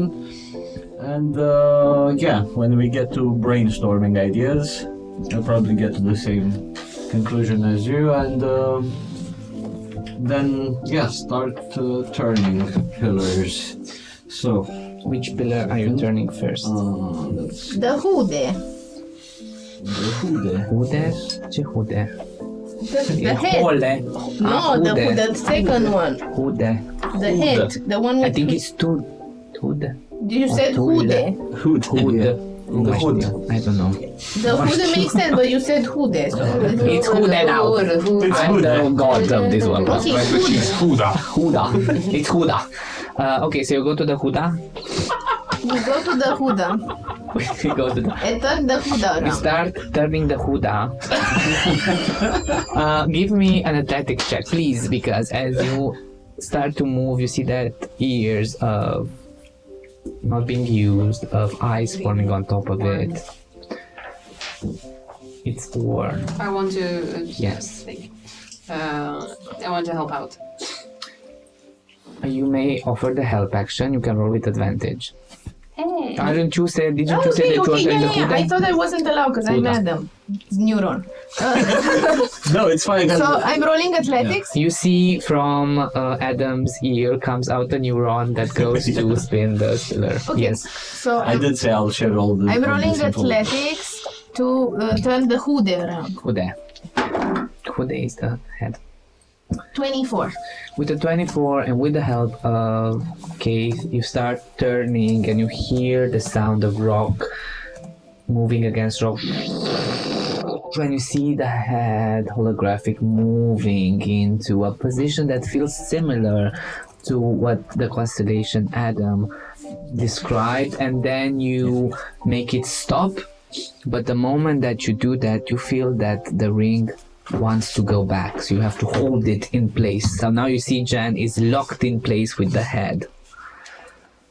Okay, so how many of us? Okay, Tool Rock. Yes. Oh no, you have to just hold Lysander.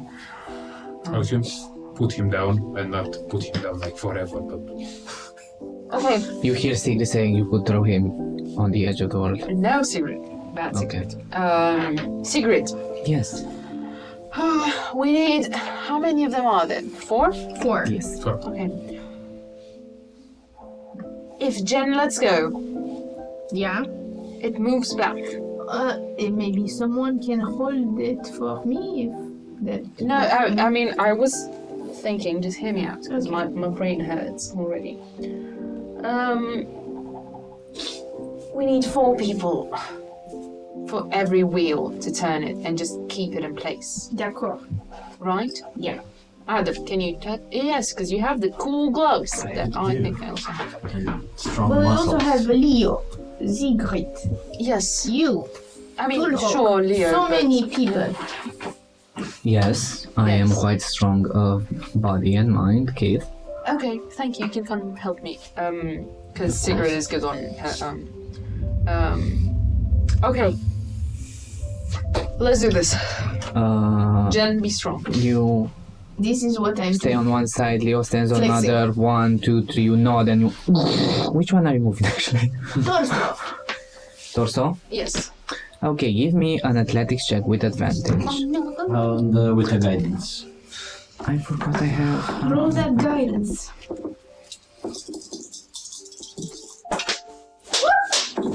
My tiny die. I'm gonna roll it again just for. You rolled it hard. Yeah. No, I just. Thank you. Like the rock. Just okay. Okay, no, so it's 18. And athletics, you say? Mm-hmm. Okay, so the acrobatics, no, because like I get it. You're not. It's 19. With a 19, you Oh, no. move and you see the torso aligning itself, and Adam says stop, and it's right where. Yeah, Adam is like. And then who's maintaining the? Are you holding the pillar or are you just letting go, letting Leo take the brunt? Or Well, both of you hold it. since he's the. No, we're gonna both hold. I was gonna say I'm gonna just let Leo, who says he's so While this powerful. happens, Jen, can you give me another athletics check? Of course. The wind is howling. 24. With the 24, you keep. your I'm hold on yawning. That ring. Come on, You're guys. yawning with which hand? 'Cause With both of my them are- Wow, flexible. Okay. Leo from the other pillar. That's my girl. Oh, good girl. Okay, left we have Benna and Holle. Am I speaking Norwegian now? I don't know.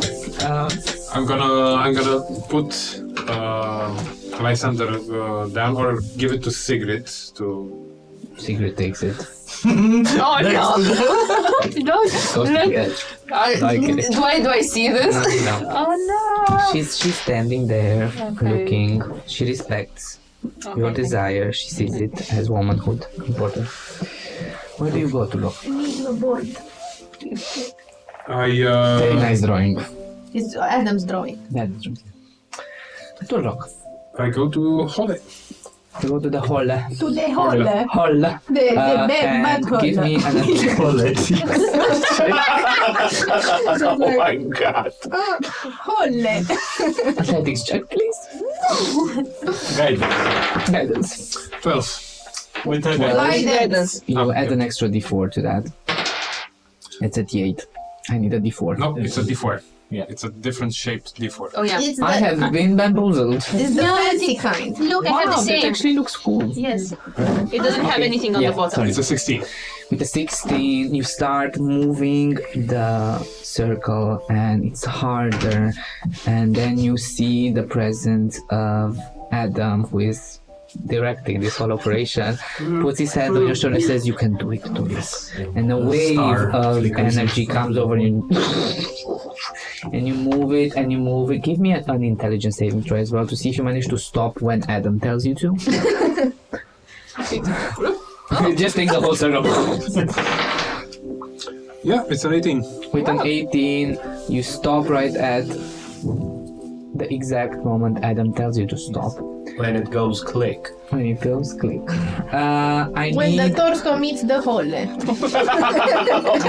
I will ask you to give me athletics check with advantage because the circles Yes. are trying to. 22. Okay.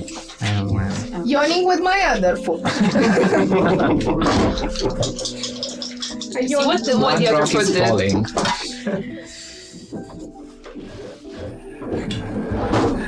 It's 13. 13 with advantage. As this happens and you start to lose grip, and Leo as well, Leo looks at you and says, "Kate, we've been through harder things than this. We can do this." That's a bardic inspiration. You can roll another d8, please. I don't want to reset this whole puzzle right now. Thank you. 15 for 17. For 17. With those words, you put your strength together and you keep it in place. What is left is Benna. Who's going for the legs? Adam, you're the only one left, basically, because Sigrid has to. My minus with the muscles going downward. You have a werewolf, you could always let go the werewolf to help you. I mean, do we want to risk that? I don't know. You see Sigrid looking at you. Do you want to take care of the werewolf? Make sure he is not really moving a lot. Indeed, but also if I need to restrain him, I'll Take off your gloves. Make a hot dog. I'll give it a try to move. Okay, then please give me a strength saving throw. Strength saving That's throw. the athletic, sorry, a strength You saving can throw. do this. It's the strength saving throw if you don't pull a muscle or something. I don't know.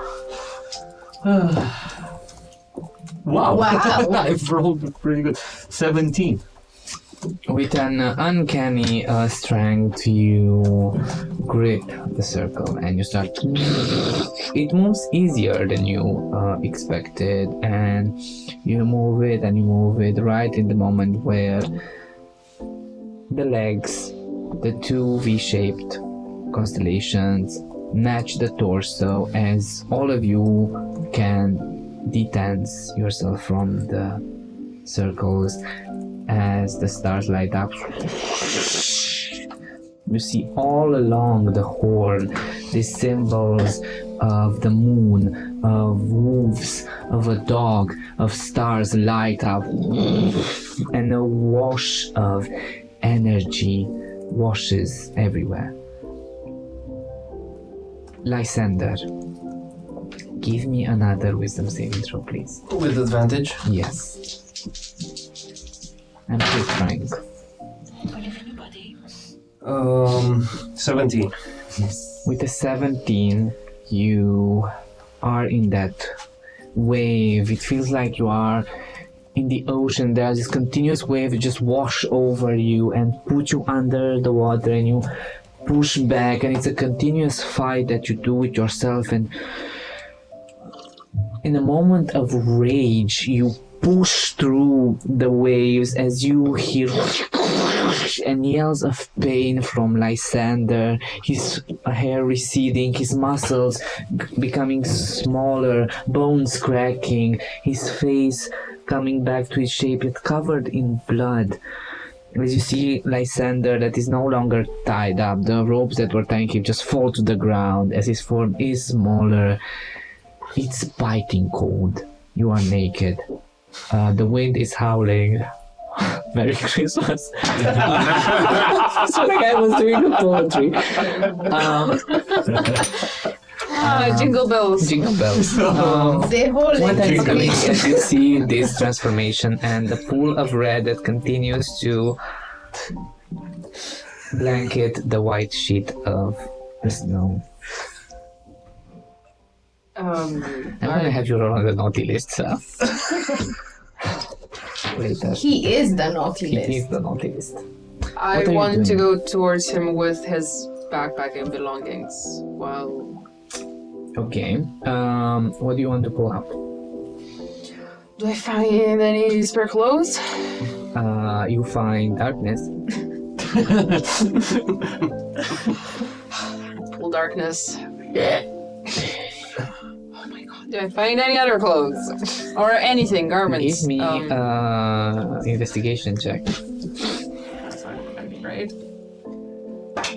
I have a very thin sheet of croissant dough. if you want. It's a 12. With the 12, you don't find most things in the backpack. You do see that it has some inner pockets. Maybe you could rip those inner pockets so you cover. I'll just pull out. I'm assuming since we're wearing puffier clothes, for winter, I would You still do have a have, yeah. cloak or I don't know. I Because know all of they're you lady clothes, are but covered in this winter snow that is heavy, covering most of your body, sheltering you from the wind. and you take a cloak that you have and just drape it over Wrap it around. Lysander. It does not really help a lot. Can you please give me a Constitution saving throw Adam. as well? Adam Hunting. I can stay close to you. You'll get a bit. Natural. Oh my god. Oh my god. The cold is biting inside of your body and you start shaking and you are really close to having a... I have a Stroke. cantrip that is called Solis Luminary Guidance. May I warm myself? What does the text say? It has three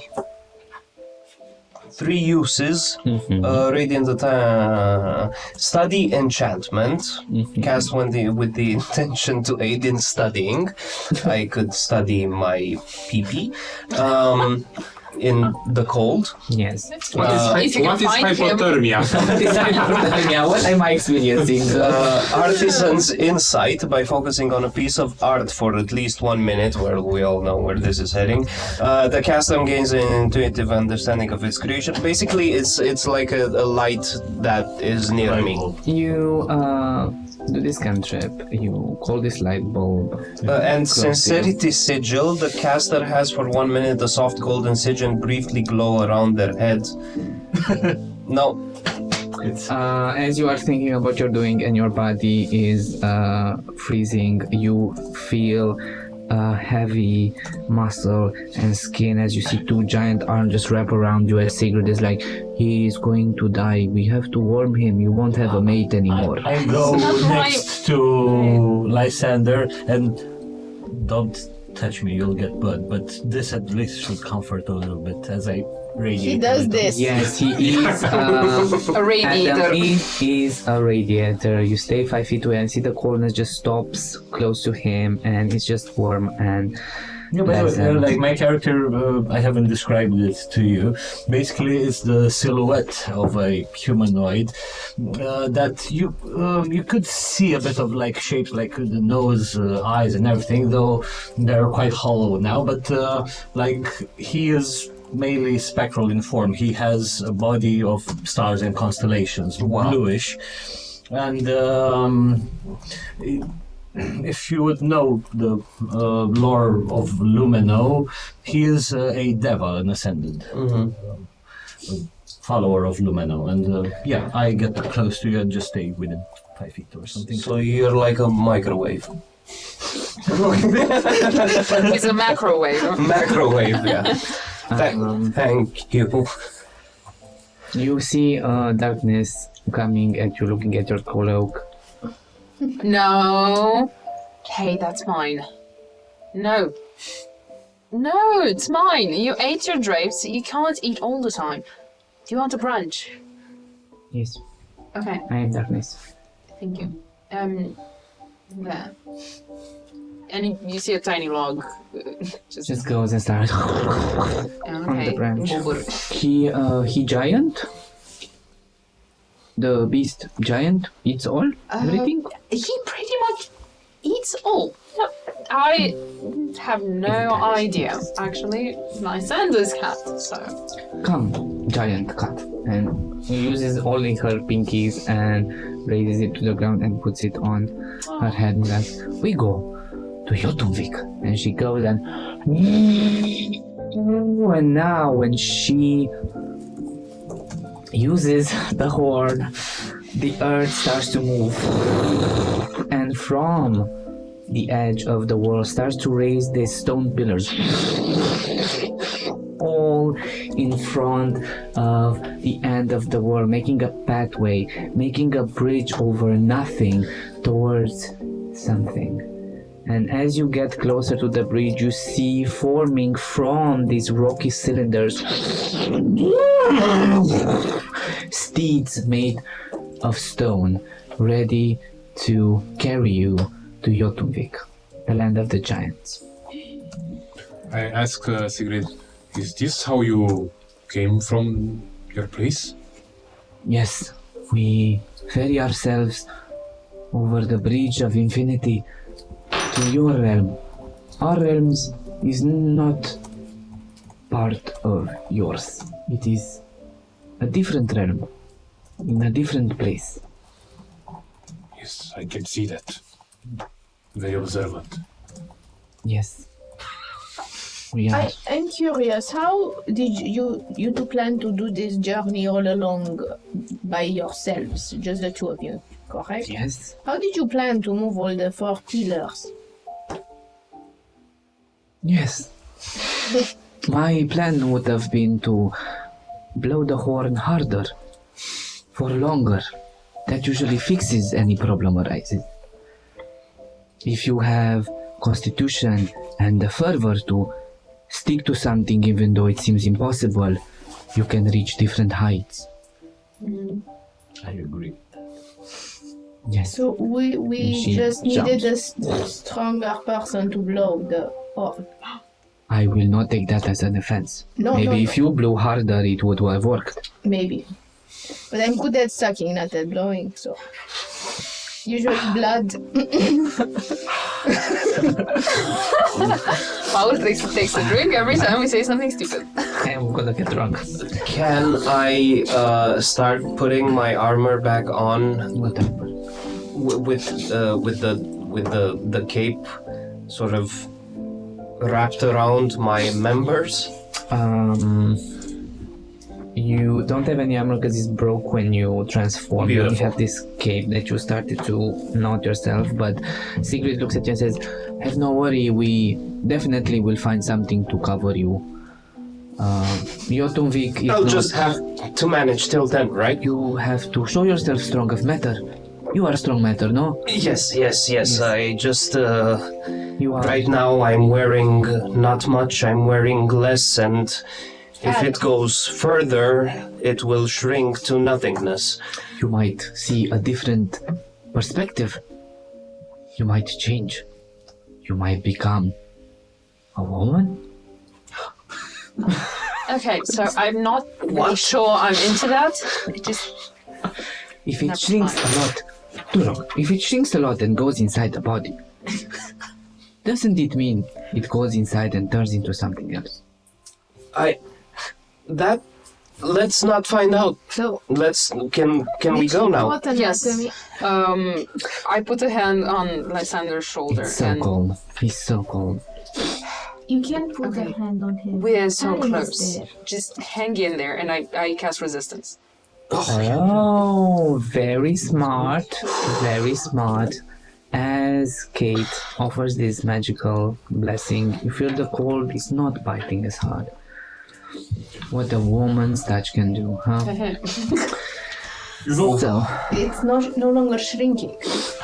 Oh no!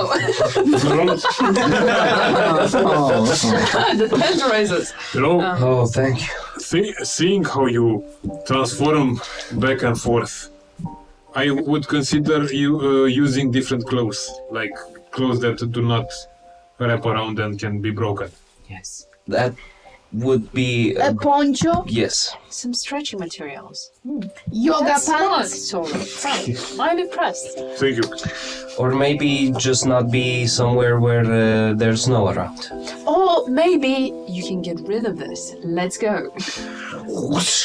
And with that, the horses come going on the rocky bridge made out of the cylinders of stone that come as you look down out of nothingness. They just jut out from here as you ride, and before you there is this mist, and as you pass through the mist, in front of you, revealing itself, is the towering spectacle that is Jotunvik. It is not a city sprawled across a land, but one that reaches endlessly towards the sky, built upon... Give me perception checks, everybody.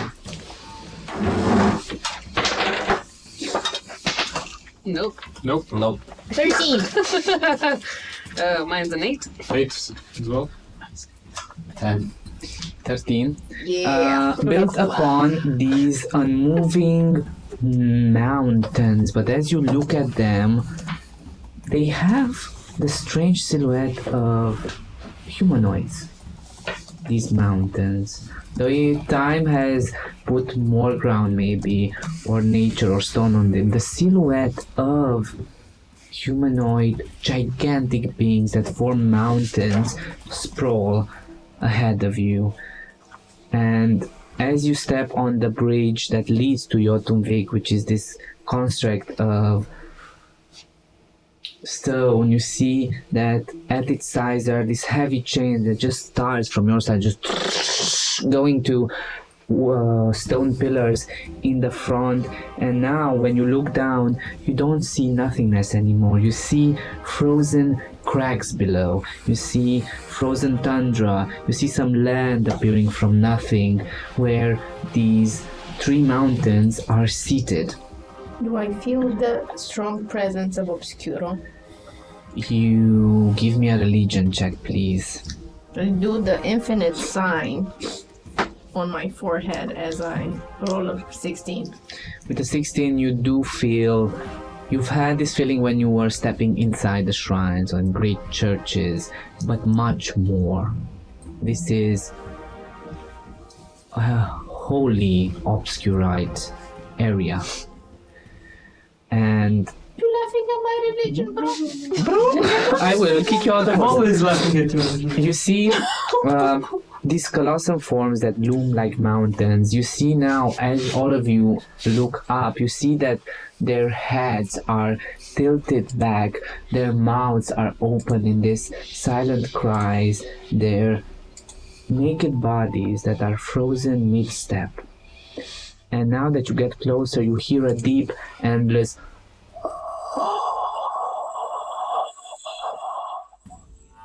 humming throughout the air, vibrating in your bones.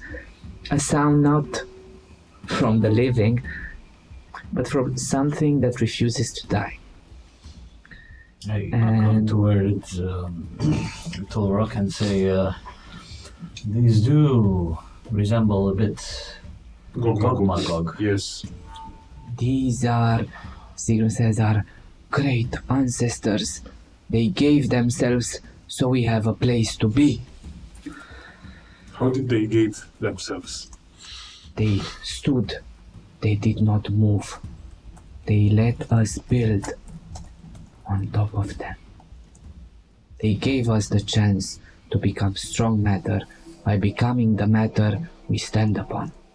We rely on each other. Like a foundation relies, like a house relies on the foundation. Speaking of house, could we go somewhere inside? The bridge is pretty long.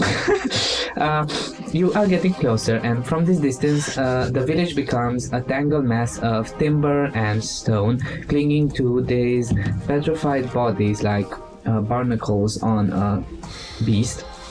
You see walkways of rope bridges and thick iron chains stretching between these giants, some of them sagging under the weight of longhouses or maybe some great halls.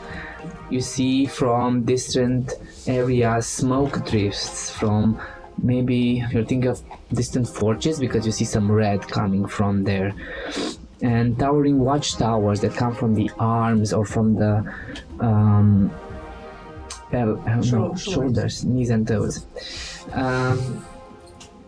And you see that you are going on this massive bridge that is leading towards the village's center, leading to, you might think, to be the heart of Jotunvik, where you are going. If you would look at this anatomically, you would go towards the belly of the giants, as you see that below the village extends downwards as well, and its lowest reaches are carved into the giants' probably very legs, where even the tundra starts to grow underneath them. Are there people around, like right now, as you are getting closer, you do hear the hum and you do see some movement, but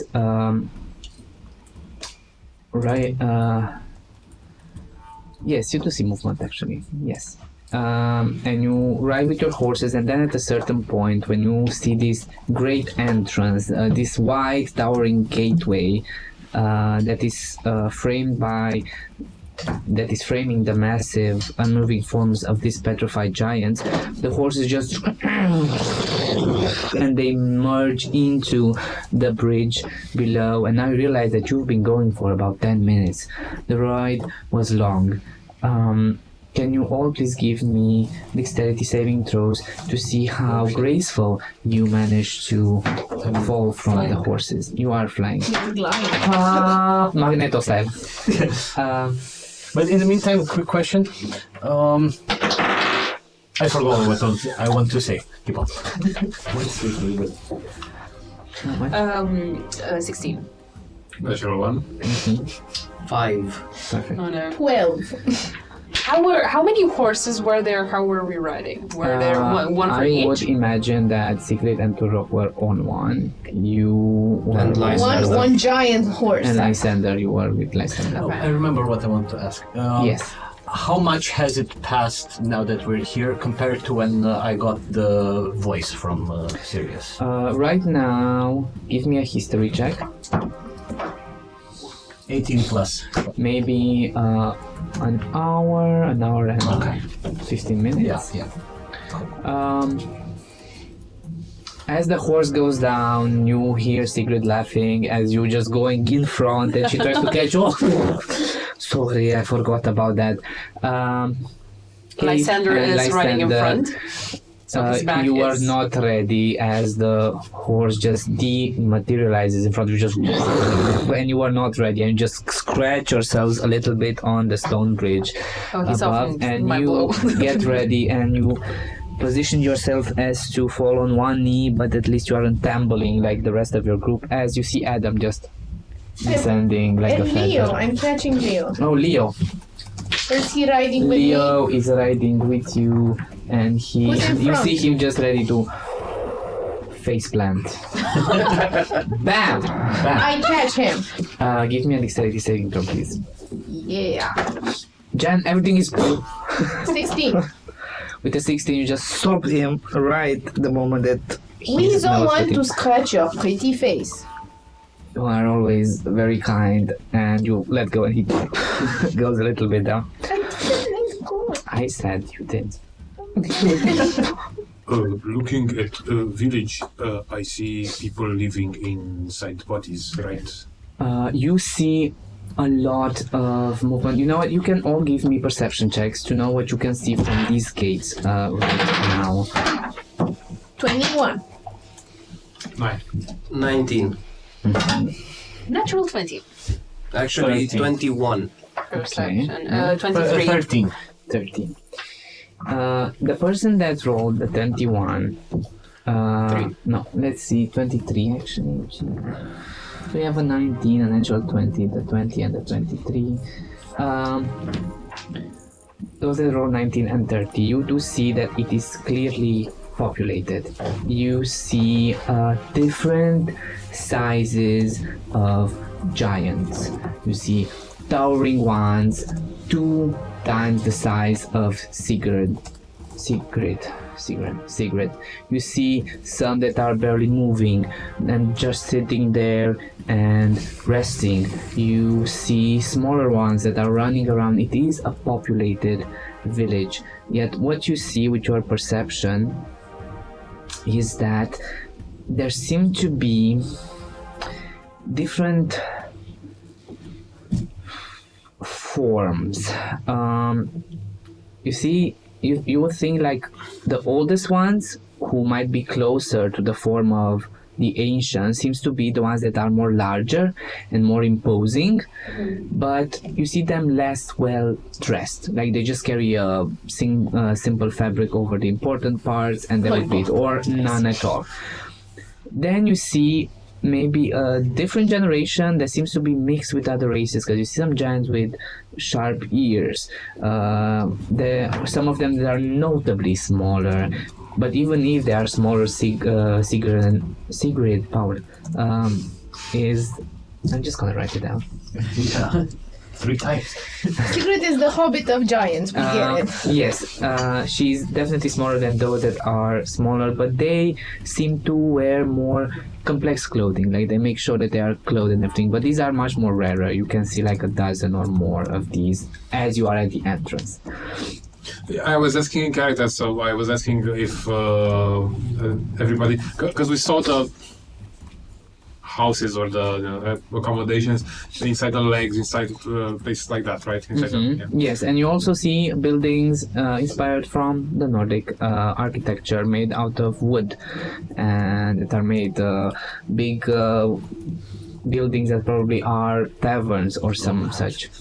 And you see that definitely as you are observing there are different there are 3 reaches. This is the middle level that you are on, but you see pathways going on the arms and maybe inside of the giants that go to higher reaches, where you also see some kind of a big temple that is housed in the forehead of a giant. And then you look down and you see the lower reaches where you see just the tip of the high pine trees that are reaching closer to the bridge. With the natural 20 and with the 23, strange enough, looking at this building, now you realize that as you are coming from the bridge, having like a 3D puzzle sort of like effect, some of the buildings or some of the areas of the giants had this black inky material like paint, and there was a certain moment where you maybe when you landed or when you were on top of a horse that you swore it had the shape of a great big wolf, black. And as you are taking all of this in,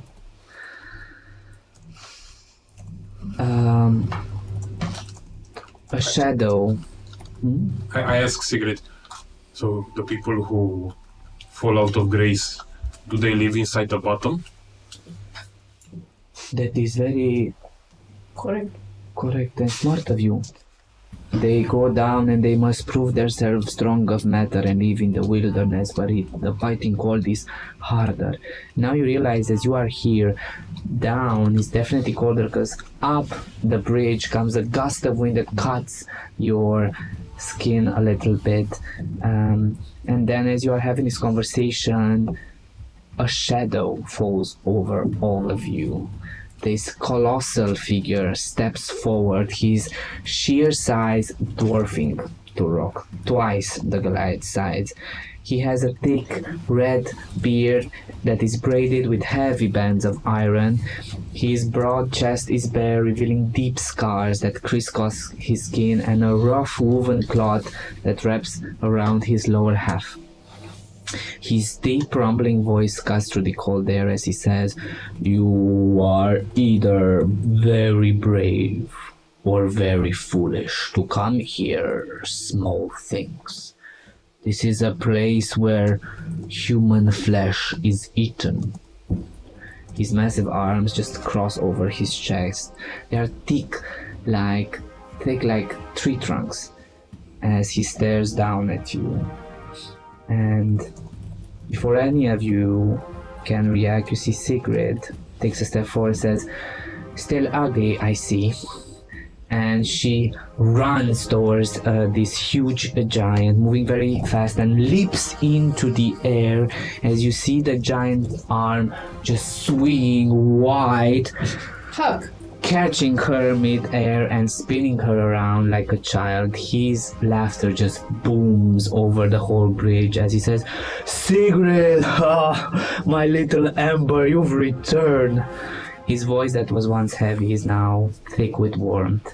He presses her head against his chest, putting her down. "Where have you been? And what brings you here?" It's just family reunions all over the place. Stop being bitter. "Do you plan on staying?" And he looks at all of you. Secret, do the honors. Show your mate. I push Tulrok just a bit in front, like, ta-da!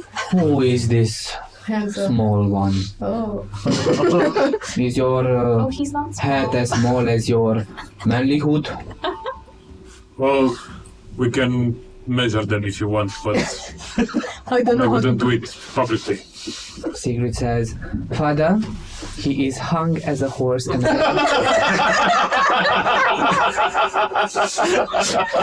and I have rode him as such. You see the father is taking a step and says, then we have Case blushes. Like, a lot oh my of God. disgusting. Yes, let's discuss disgusting things. As you see him uttering you inside, where you see different giants taking care of menial tasks like carrying wood or sharpening some stones, and They're making food. making food. As the whole city and life of this giant folk opens up before you. And Sigrid tells her father about her adventures, about Turlog, about his plan.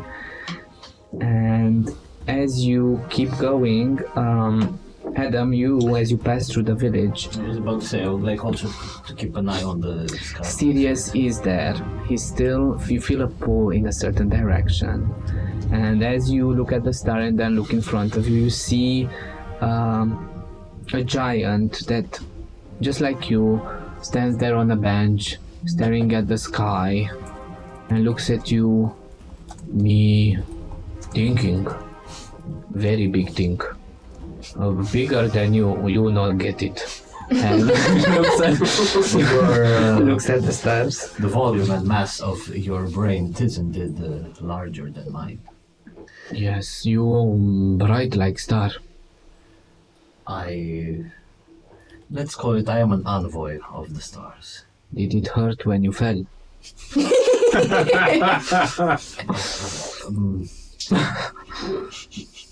No.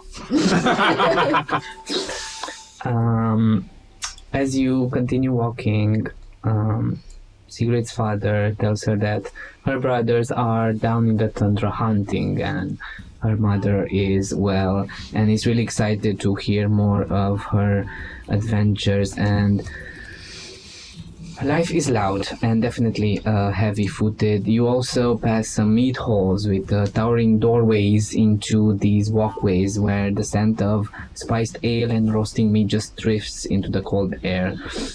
You see the stones beneath your feet isn't carved, but you see that it's rather worn, smooth from centuries of movement. The imprint of massive feet are still visible in some places.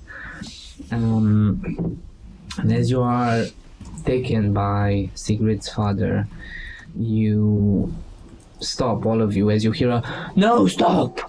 And all of you stop as a giantess looks at you and says, We're going to step on one of my babies. And you see this giant woman coming, picking with her thumb and her pointing finger a very small pedal. This is my baby rock. And you look around, there's 1,000 of them. And she takes it and puts it on a rocky shelf where there are thousands of them, with different various shapes and sizes. And Sigrid's father says, I think she still expects one of them to become a giant. I don't know how to tell her. Maybe you should try putting more together. Maybe you should try having sex, huh? What is sex? Oh no. It is the friction of stone over stone, and takes two stones and just... Something You're like a that. private area, you know, the one that is covered by this beautiful made loincloth. You go find the male and do the boom boom. You teach her to rock. No, my cave was sealed and will remain sealed forever. I think with a strong enough rock, you can unseal it. Oh yeah, sledgehammer. Oh sorry. Um, Sigrid. yes. If it's not, this is very Lovely, you being reunited with your dad, but I think we have a freezing guy over here. Some wolf, yes, we maybe? could go to Torvald. He has some items. Torvald, yes, let's go to him. You go a little more steps ahead where you see a huge house carved inside this mountain, where you see a giant who is standing there. Behind him, different skins and furs, and he stands and thinks, if rock fall, is it said? Me fall once. It was said. Maybe rock feels safe. Oh, Sigrid, I was not expecting to see you again, and you have brought food. Yes. Sigrid? Hello. Oh, naked food. Already peeled. Ready peeled and ready to be consumed. This piece of meat's name is Lysander, and I would humbly ask you for some clothes before you digest me. Oh, Has to yes, detect clothes. He looks around and you see that they have jackets made and some shirts made out of this thick wool, but it will cover your whole body. Yeah. And he just takes it. You have a Fit on tent this, yes. You know what? I have better idea. He goes and takes some gloves. Yeah. This is new prototype we have been making. They are called gloves. I don't think anybody made them before. But this is why they call me Yeah, that would the overthinker, because I think and create. So we are going to cut this one and cut down here, and he just puts you inside of a glove where It's two a of your legs onesie? enter onesie made out of fur. I once And ate you have some one for the mushrooms. tail. For You know. beautiful. And you see that it has some rope made out of leather, and he just pulls it and he just goes, Perfect. Thank you. This fits like a What? glove. This is new prototype for maybe we not eat all humans, maybe we eat some for pets. Yes. And then you hear hum, hum, hum, hum, and as you see behind, you see darkness just chomping on a big jacket. She's making me a jacket. I respect a giant soul in a small body. Eat, my friend, eat! And you see darkness just looks at you and says, I will stick here for a while. And starts jumping on this. As this is happening, Adam, Yes.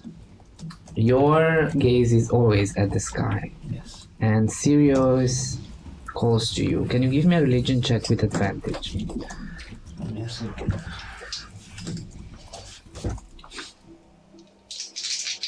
Wow. But I rolled pretty badly. It's 17. The 17, the movement and all the giants and all of this matter and all of this obscuro energy makes it harder for you. It's like continuous pressure put on your body in this realm that your body is opposed to. But you find yourself, as you're thinking about this, you realize that the cold air that was not really bothering you, it was a breeze, is not there anymore, and you stand in weightless silence. And in front of you, the star pulses, filling you with a warmth, as Sirius speaks to you. Listen well, Adam, I will tell you my tale. Obscuro, the god of matter, was ashamed of his creation, his stupid creations, that's what he called them. The giants were mindless, driven by hunger, consuming everything until the world was almost done. Enraged, Obscuro started pushing the giants to the world's edge until they fell over into nothingness. Thus was the end of thousands. But not all were lost. 3 ancient giants, Eldron, Vastria, and Skadi were spared. Because, unlike the other giants, they had something different on their side. They had love, and it's spreading around. They carried love for me, and I for them. And love saved them in the end. To prove my undying love and absolute loyalty to them, I made a pact with the great wolf Fenrir, persona of Obscuro, great creation of his. I offer the strength of body so that my masters will be made a sanctuary. But I knew Fenrir made pacts with other beings, but never held his end of the bargain. He always ended up just devouring the matter, just so he becomes strong, the strongest of all. So before I offered myself to him, I asked to see the sanctuary he would make for my masters, and I would let him consume me there. So as part of our deal, he made Jotunvik, this pocket realm, a place beyond the world's edge, where Eldron, Vastria, and Skadi would live in peace. And so the moment came where Fenrir tried to slice me with his claw and devour my being. But Fenrir did not know, and neither did I, the whole truth. I was not just a giant. I was but a giant's hound.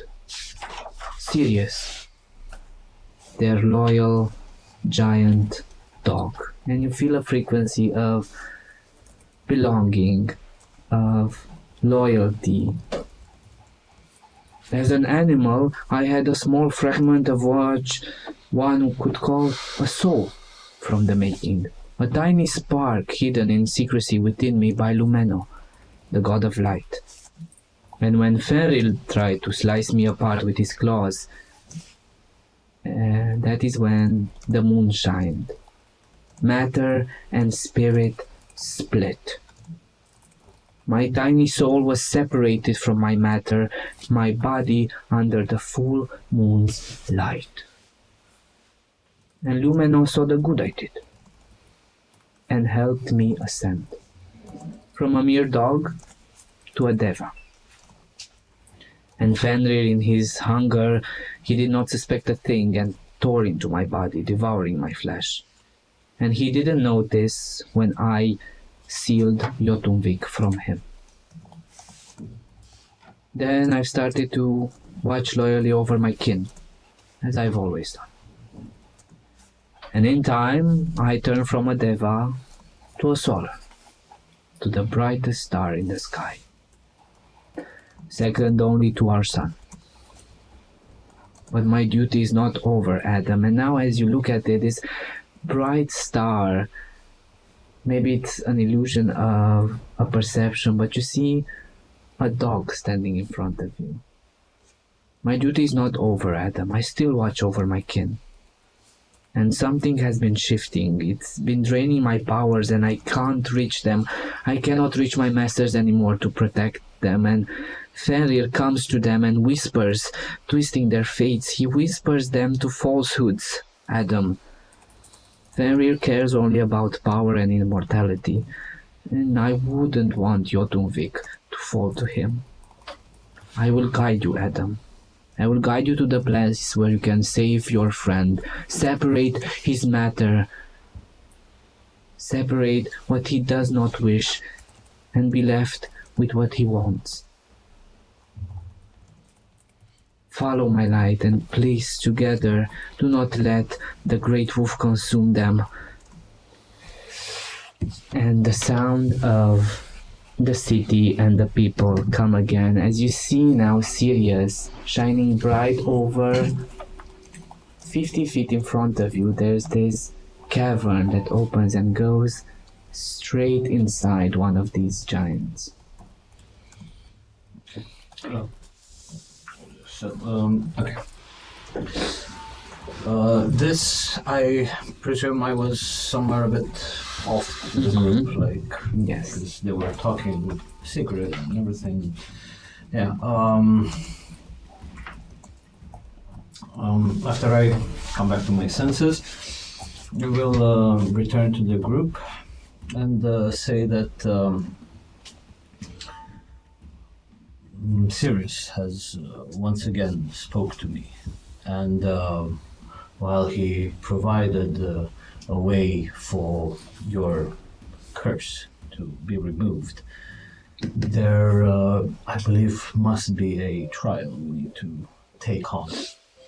For you see, the giants, the three big ones that we see here in Jotunheim, I received the name. They're Eldred, Vastrit, and Skadi. They, long before, they're Sirius made and correct me if I'm wrong, DM here, made a sort of pact with, Obscuro was ashamed of this creation and he wanted to throw them off the edge of the world. Yet, But he saved. Sirius, He saved Sirius, Eldren, yes, Sirius managed to save 3 of them due to them being filled with love and compassion. What saved them was that Sirius went to Fenrir. To Fenrir, yeah, And to told made a him. bargain. Made a bargain with Fenrir, which we saw in Winterheim during the Yule celebrations.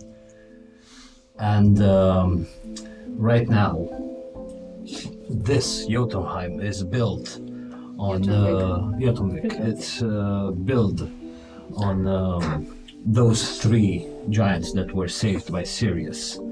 And what he wishes of them is for them to be more spiritual, let's say, and leave behind the twisting influence that Fenrir has put upon them right now.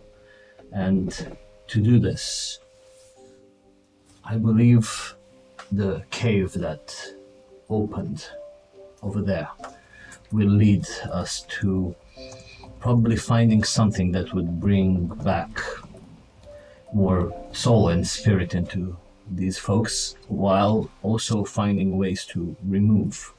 Great. I was just about to say, explain it to me like I'm 5, but we go into the cave and we take the thing, right? As you Yes. say this, you see Sigrid's father putting her down and says, "The giants of Jotunvik resent you, little humans. You stole our Greenlands. What did I do? You forced us here to nowhere land. It is not personal against you. You were born where you were born. You were born with the shape and size that you were born. For years, this Fenrir, the Great Wolf, has whispered to me, to others, offering intriguing propositions. Some giants listen and are drawn to his promises, especially the young ones, while we remain wary and try to stop them. Because you probably, the older ones amongst you, the older ones, have known Eldrad, Vastrid, and Skadi, correct? Yes, their names have gotten lost and hazy, yet the elder ones know. Yet, The young ones don't listen. They never do. I take it back. I need you to explain it to me like I'm 5. it is because of these 3 giants that were saved by Sirius, who ascended to Lumeno. It's because of them that Jotunvik and the population of giants still exists. Yet, as of late, Fenrir has been mingling his way into the new generations to convert them to Obscuro, who But what I wrote down is that Obscuro spared Sirius, Elden, and Vasily Obscuro. Skadi. No, He was ashamed of the giant. She was ashamed except for these 3-4 because they Sirius. had love for them. Because no, Sirius, Sirius had love loved for them, and they Yes. loved Sirius, And so that's why before- Sirius Yes. sacrificed himself by making a deal with Yeah. Bearer. So Obscuro wanted to kill All of every them. giant. Yeah. Yeah. He had no reason to keep just 3 of them. Well, that not matter. Secret here tells me that you have as much love for this one as she has for Tulrok, and you must succeed. So you have the entire blessing of our clan to go to our most sacred place, to the cavern. I think she might have misinterpreted my words, but thank you for your support. So I was right. We go into the cave and take the thing. Go into the cave and take the thing. And I see what answers. Am dressed like a glove, and I may seem stupid, but I can have better days. Oh, that's Kate. not from the glove. It's fine. Yes, I just no. I'm just messing. Yes, it's difficult times for me right now. Thank you for I can your understand. support. You are. I brought you all the way here, didn't I? So, I am considering getting a tattoo with your name. full name or just nickname? Let's figure that out tonight. Coming from the high reaches, you see, getting too steamy, guys. Let's go for success. You see coming down. Maybe you choose the plate. The plate which darkness eats. You see coming down the steps from the higher ground where there are these temples. The father told you about high up there's a temple to Obscuro where they worship and they carve in stones and they carve in wood these symbols to protect the whole village. And you see a giant that is a little bit shorter than the rest. She's dressed in this different shades of brown dress, carving into the wooden plaques, and looks at you and says, if you go inside the cavern, you will not find something to take. You will have something to fight. Because you go inside, you step into the lady's moonlight, and you will be split apart. And that side that you split from yourself is gonna be angry. Is gonna resent you for resenting it and will try to put you down. You must fight with that side. So only one remains. Question. Should we bring a spare glove for the other side or just gonna... It's a What is a legitimate spare question, glove? okay? What is a I spell think we glove? should bring. Torvald, have you again made stupid clothes? Glove, what is We, this? we should we should totally pack an extra glove because he gets naked like every 5 seconds. Oh, that's what I was thinking. And honestly, if his other half gets ripped from him, will he rip the clothes as well? I do not know the process, Okay. but I do have a spare. Yeah, spare glove. That's what I was going to ask you for. Thank you very much. I'd like a spare glove, please. Spare glove. You receive a spare glove made out of fur. Darkness, in the meantime, ate like a quarter of the shop is empty. Torvald is between being very impressed and very scared. He looks back, says, "He eat much? Yes. He We must go hunting. Must go hunting." As you descend down, yes? I take darkness. I open up my backpack and take darkness. Come on, it's time to sleep. Time to sleep. Animal handling.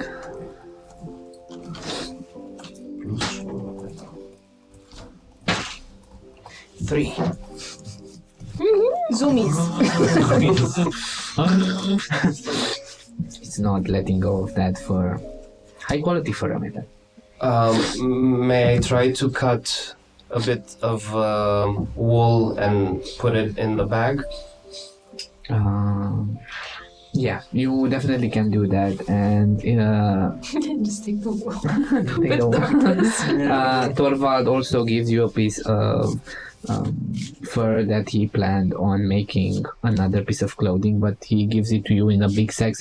Probably you will need Big it what? more. Big sack. Like, We're good. We're fine. you probably need it more than I will. Thank you. And then you see darkness just. Oh, come on. I shove her in the bag. Before we go, I would like to drink moon water. Those of you that decide to drink the moon water right now Yes, I'll do it as will well. get the benefits of a short rest. That means you can use your hit dice and you will get back 4 level spell slots that you can distribute at your own leisure. I don't think I will drink out of principle because it's from the astrals. Okay. But would I still be able to have a short rest? Can I drink You his? definitely can take a short rest. Principles, look at me. Can I drink his? Maybe. No. There is a danger of overdosing. Oh. Please don't. Me like you overdosing. No. Did you overdose on anything? Isn't that just a one-time thing? On blood, I don't know. I was thinking about blood. Too much iron. much I would irony. say as you are doing this and you are getting at the entrance of the No, it's just. Okay, I'm full. cavern, But only one. Tulrok, as you always keep an eye and ear on Sigrid. She stops a little bit, her father holding her back a little bit and says, "You know, I was very sad when you left after your sister passed. I hoped that you would stay with the clan." And Sigrid says, "I do not know, father, if this is my clan. I've always been laughed at being small." And then the father cuts and says, "You know, I would cut every single leg of chair and of table so it would be the right size for you." And he looks at you, "Whatever your path lay, I will offer you my blessings. Just be sure to come home often. And if he is as hung as you say he is, I'm happy for you." And he steps back as you see Sigrid coming to you, putting a hand over your shoulder, and says, "Let us proceed. Is everybody ready?" No. No, but when has that counted?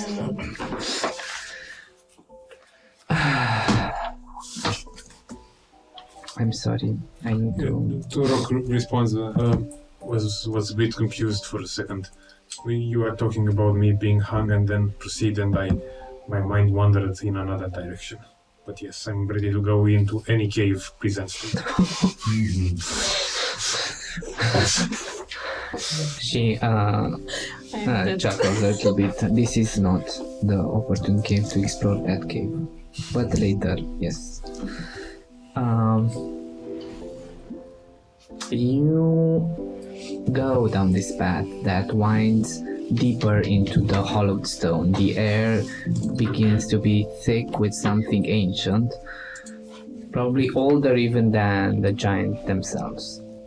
You see the tunnel that opens up to a vast chamber, its ceiling lost in darkness, save for a single sliver of pale moonlight that splits from above.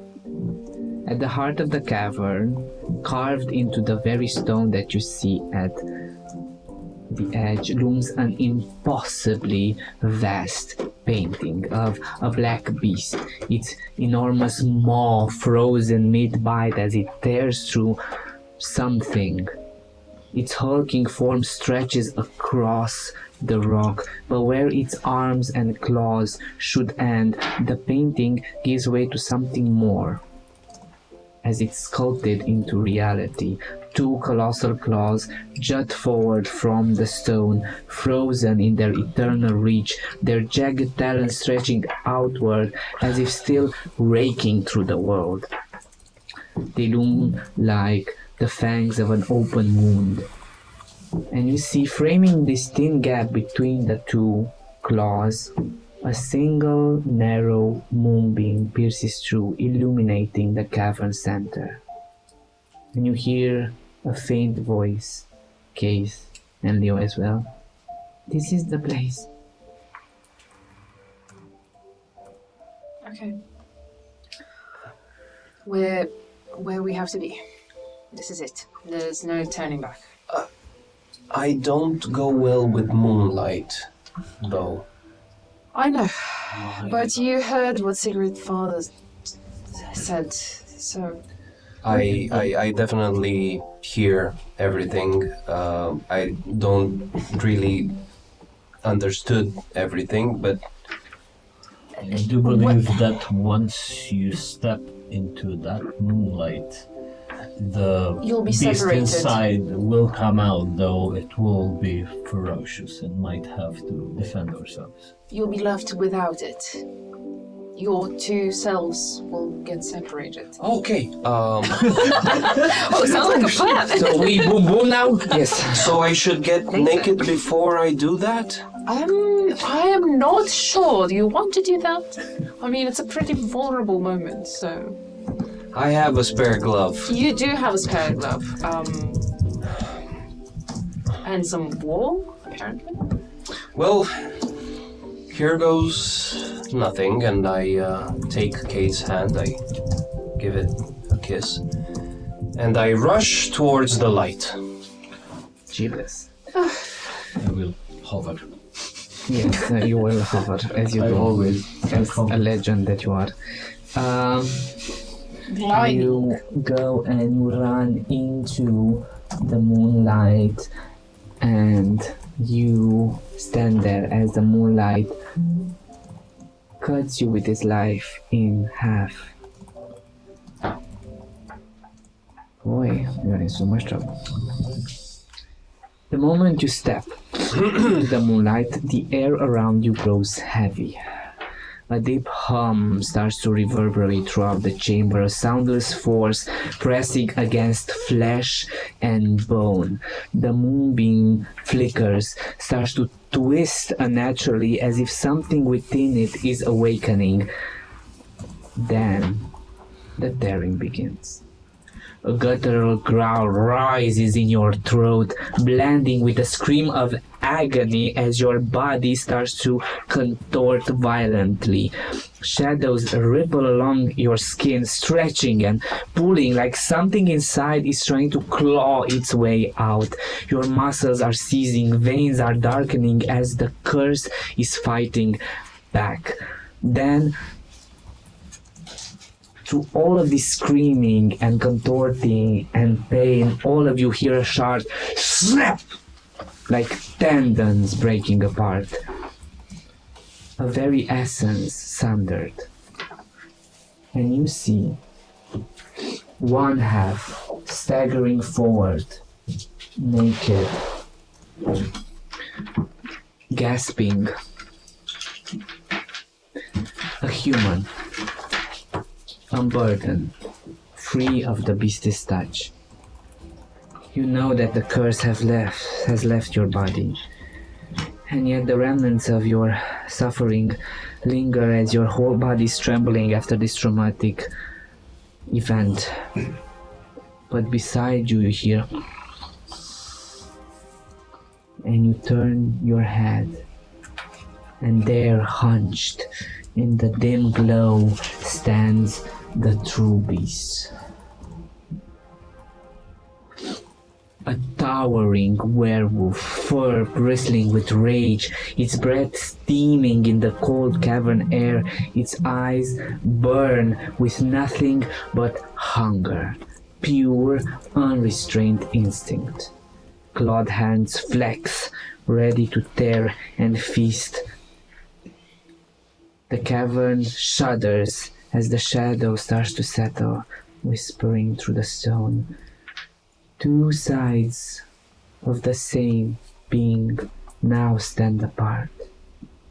Who will survive? Roll me initiative, please. All of you. Bless you. Bless you. You need it. Oh no. Of course, I would like to thank you, Fantasy Forge, for the miniature painting. Check adorable minis on fantasyforge.ro. Buy me a coffee. Turlock. 12. A 12 for Turlock. Sigrid rolled an 8. Kate. It's a 5. It's a 5. I know, right? Oof. Not Adam? anymore. It's a 14. 14 for Adam. Jen? 11. 11. And Lysander? I have a 9. Okay. It's a tough day. It is a tough day for you, buddy. You are going to fight naked. And Leo? Leo rolled 13. 13. And our werewolf boy, A tough day for him as well? it is a tough day for him as he rolled Nobody knows exactly what to only do. a 15. only? He's first still. What do you mean?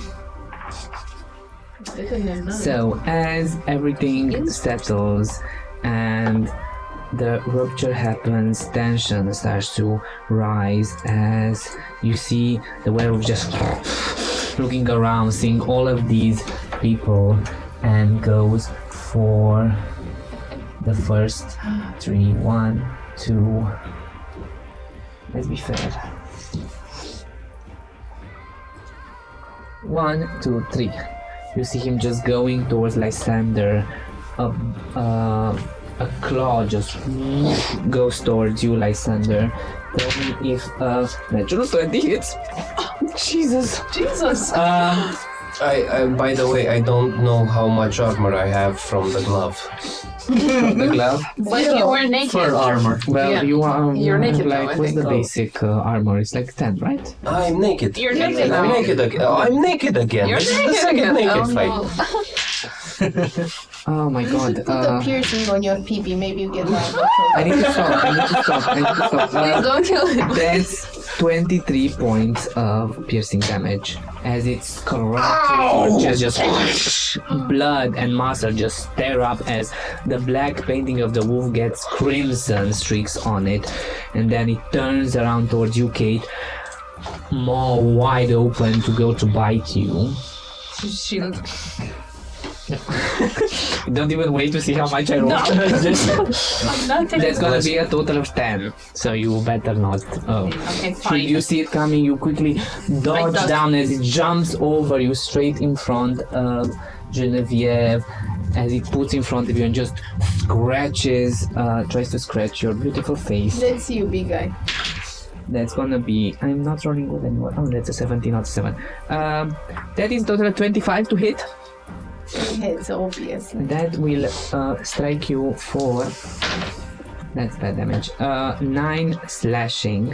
And can you please give me a strength saving throw? A strength saving throw. 11.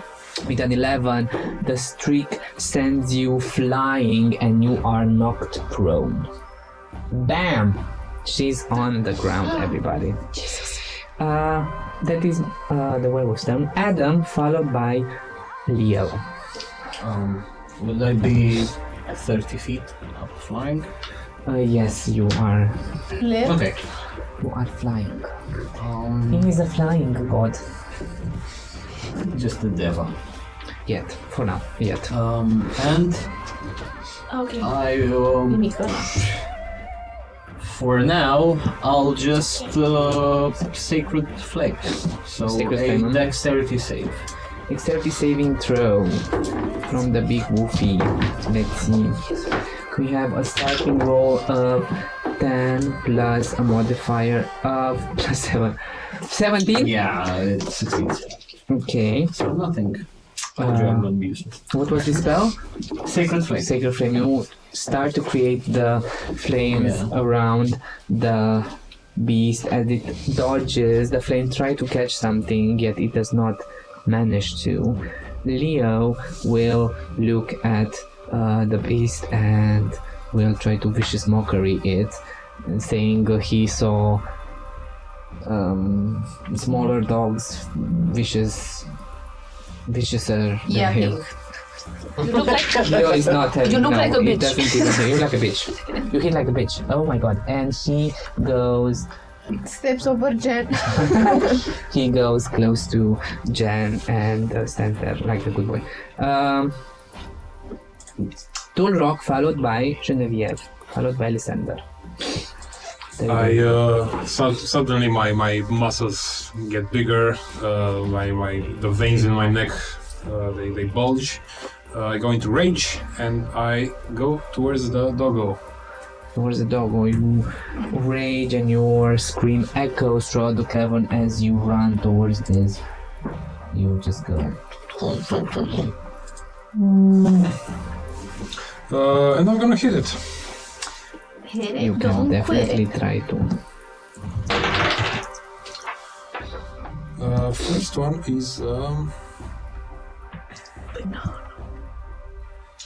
23. 23 manages to hit. I need to check something, right? 17. Better not be if 23 hits. How much damage? Sorry. 23. Sorry. 17. 17. You get his side and you hit him heavy with the club. As you just... Anything else? Second attack. Go.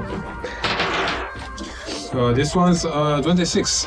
26. That hits as well. Gee. 17 again. 17 again. You just see Tulrock just wailing club after club as muscle and tissue cave in at the force of these hits. I say, bet doggo. Is that your turn? Yep. Then I will use one of my legendary actions to pounce on you, and I will make one attack of opportunity against you, one attack of clawing against you, and that's gonna be a total of 13 to hit. Nope. It's fine. I'm fine. I put my arm and put it in the neck of the beast and just hold it like that. Jen, followed by Lysander. Jen, from down there, Far down, you see this massive furry from creature. seeing his underchin, I will put my target on his underchin as I hunter mark him. Yeah, he's Use- a rooster. Yeah. Kind of, yeah. I will use half of my movement to get up and the rest of my movement plus 10 feet because I'm a dread ambusher to go Well, opposite, flanking with Tulrock over there. you just Yeah, dance and around maybe him. do it in a cool way, In a cool like way. sticking vertically from this. Like this. Yeah, Okay. because I have the Yeah, sure. spider climb. We do that. Yeah, and I will attack with advantage with my Diesel hammer. Natural 20. Oh, 25. You would have a natural 27. 25. Leo would not silver barbs you. I'm kidding. Yes. So, a lot of dice. Jesus. This doggo is getting destroyed. Yay. It's not bad. So we'll be like.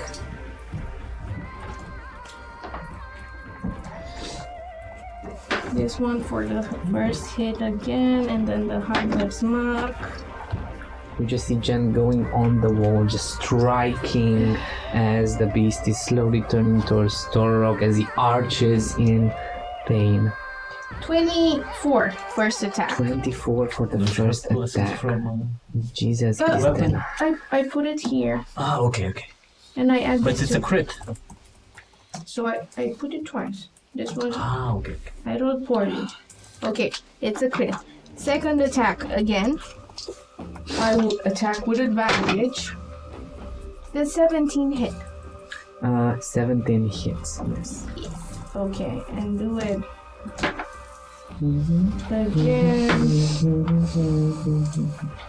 6 plus 10 and plus this one. 18, second attack. And I will do this again as action surge.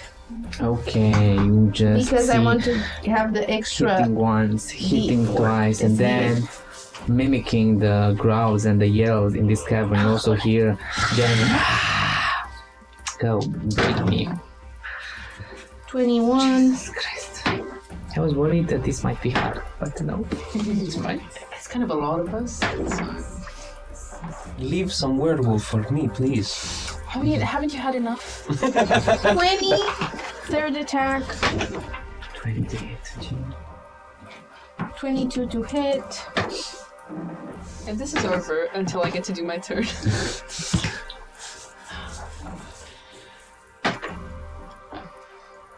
Jesus Christ. 25. That's There you go. You have. Christ. So you have a 24 plus, I forgot the second, plus 20 It's fine, plus I 24. calculated everything. You just see Jan savagely hitting, and then with a surge of rage and energy goes into the open wound and hits there where it hurts as you hear the growling turns into pain grimaces. Oh, I forgot. Goading attack on the last hit. Another one, but he has to make a wisdom saving throw of 15 saving DC. That's a 13 plus DC wise plus 5. 2 ones. He misses. Well, as that happens, after Jan carries on her wailing, you just hear as the werewolf enters into his bestial frenzy mode. I made 98 damage. That's very nice. Can everybody give me wisdom saving throws now? No. No, not wisdom. With advantage, Natural one. I rolled a 6. 17. Ooh, Whoa! How much? 21 with a natural 20. Oh my god. Can you give me some?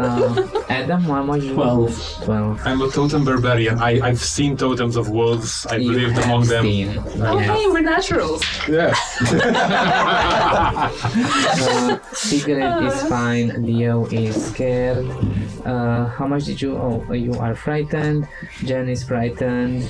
Lysander? 17. Lysander is fine as this is happening. This howl of the alpha unleashes, and all the creatures that hear are frightened of it and want to turn away and survive because they are going to die here now that the beast has been unleashed. And with that, you just see him turns towards you, Jen, and he will attack you 2 times with his claws and 2 times with his bite. As a reaction. 2 times. Or Oh wait, because it's not his turn yet. no. No. Oh yeah. Then 1 it's bite secret. and 1 claw. Because I use a legendary action, 2 of them. That's gonna be a 15 for the first one. Does not hit, right? The claw. But a natural 20, Jesus Christ, on the bite will. Am I a werewolf now? That's gonna be a nice gimmick. 5. I can be both of them. Damn. Oh yeah. 16. 23 werepire. plus 5. 28 points of piercing damage, and you have to give me a constitution saving throw. A calm save. Of 24. You feel the curse trying to spread in your body, and for you, for one reason or another, it burns like acid through you, and it's painful, making you cough a little bit and tearing-eyed. But you're holding your ground, but you're terrified. You might just die. Lysander. I rush towards Kate. Okay. Take her and run away. Exactly. I was going to rush Let's towards get the you. hell out of Dodge. You know that tattoo? Let's make it out. And I say I sang for kings, I sang for lords, but tonight I'd like to play your chords.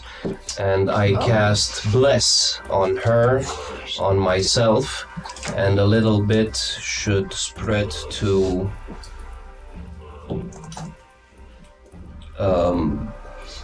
Jen. Was that the plus 10? Unless Somebody it's, 1d4. remind me Oh. that Leo has silvery barbs. I Oh, forgot okay. Leo has silvery barbs. Well, thank you for letting me die, Leo. I have a lot on my plate. Help me help you. You have a plate? Is that your turn, Lysander? Mm-hmm. And with those inspiring words, Sigrid will go and man, it's a she's show here. One, two. Doesn't manage to get close, but she will ready an action in case the werewolf comes towards her. Kate, you are frightened of this beast. As long as you see it, you will have disadvantage, and you cannot get closer to it yet. You know, I cannot get you closer. are pretty close to it. I killed the light bulb. Can you also give me a wisdom saving throw Yes. again, and tell me You if it's can use over the bless. 14? Yes. What? And tell me if it's over 14, please. I will try. Oh my, I rolled 2 once. With that, even if you know this is a fear effect, your body instinctively, when you start rushing, using all of your movement to get as far away from this. 5, 10, 15, Okay. 20, 25, Before 30. I do this, actually, I hear what Lysander is saying, and just looking at him while I'm running, I say, okay, you're fine, put some clothes on, and as a bonus action? Yes. I mean, I can still do my you have normal... an action and a bonus action. Okay. Healing word, 2nd level. Am I hurt? 44. Yes, I am. Yes, you are. I heard looks at his body severely bleeding. Okay. It's only a scratch wound. I can fight Tis it, but a it's fine. scratch. 44. Okay, and even though I'm running, I would still like to trembling 44. pull my bow out and attempt to attack Okay, it, just but I attack know it with disadvantage. The moment that you ran away from it, it took claw at you. There's a 17 hit. No. 17 does not hit. You Second. manage to dodge right at the way. It's not that you dodge, but you raise your bracers, and in an instant, feathers of iron just as you brighten up the cavern a little bit before the feathers retract back to your bracers. Hit me, baby. One Probably more not. time. I think I wasted my good rolls on what were we doing before? Nothing. Not before. We can attack him while being frightened with disadvantage. But like the first one is a 5, so unless that one is lower, I'm sorry. Is it productive? No. 17. So Yeah, but it's doing it? disadvantage, so it doesn't really. I'm just gonna see if I. Oh yeah, I rolled a 4, so that is lower. You try to maintain it. This beast just. And you don't shoot. I don't. But you know what you can give me? You can give me a wisdom saving throw, please. Again? To see if it ends No, the effect. I don't like this one. I don't like this one. Give me that. You are blessed.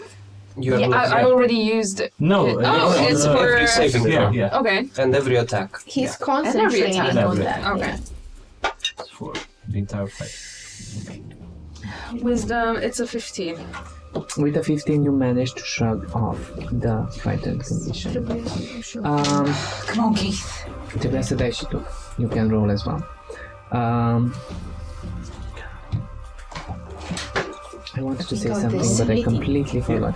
So you are not frightened anymore either, Jen. Jen? You're not frightened either, if you rolled an 18 for the frightened effect. I rolled to keep my concentration on Hunter's Mark. I don't know what Then you you're can roll again for the frightened effect as your turn passed. Oh no, it was No, after it's your my turn. Right. I just rolled for the Hunter's Everything's Mark. fine. Next up is the werewolf, which you see as he's standing there, his wound starts to close up a little bit. Son of a bitch. And he has a healing potion. He just Putain de merde. and then he will. Son of a bitch, literally. Let's see. He's here. He's really surrounded. Do you have max HP? I don't have max Okay. HP. Do you have max HP? But Yep. I gave him 98 damage, so I think he should attack me. Of course he will. Don't worry. He will go with 2 bites against you. You really want to turn me into a werewolf? I smell it. That's gonna be You don't want to smell afterwards. There's gonna be a 26 for the first bite, It goes through. and an 18 for the second bite. Doesn't. The first Make it. one, the first bite comes, and you manage to push it off, but then you just hear, and it pierces through your body. 11 piercing damage, and can you give me a Constitution saving throw, please? Of course. And D4. And a D4. You're also blessed. 14. That is enough. You made it. You beat it.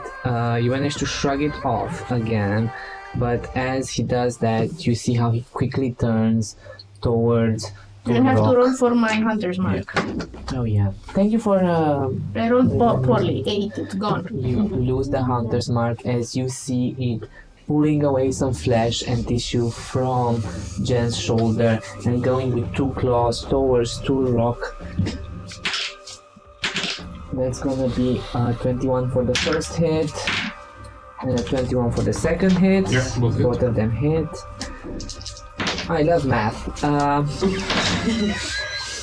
Me too. Man, it's so 22 fun. slashing damage, and could you give me a strength saving throw, please?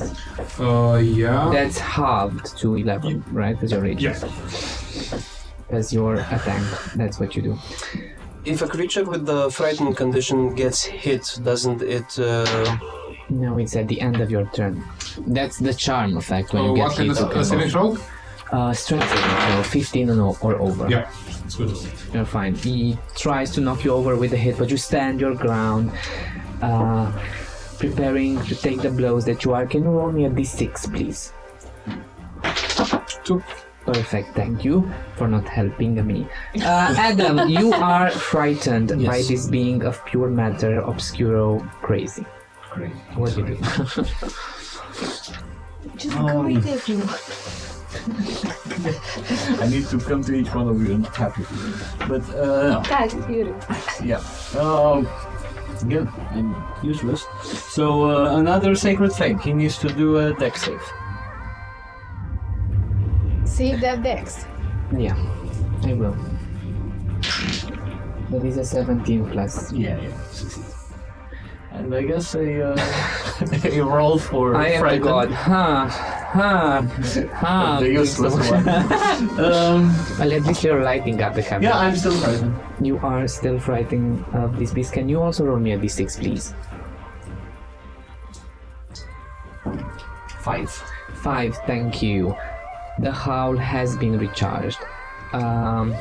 For next, when it is his turn. So what you see as Adam's turn is ending, the werewolf looking at you, seeing that he's surrounded, he just tenses his back leg and just jumps into the sky 20 feet up, and then coming down as a boulder. Can he get, Turlock like, and reactions? Genevieve, you can attack with your reactions if you want. As he comes down right here and something happens.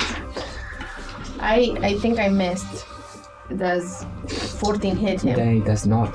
Do I get because he lived from from between us? It's an advantage. D4. No, it doesn't count. Yeah, it is. Mine is a 20. With a 20, you managed to hit. Can you roll me the damage, please? I really hope we make it in time. 15. That's 15 points of damage to you, Mr. Werewolf. And as he jumps and hits the ground where Leo, Turok, and Sigrid are positioned, I need anybody that is close 5 feet to the target to give me a DC 14 dexterity saving throw. I got advantage.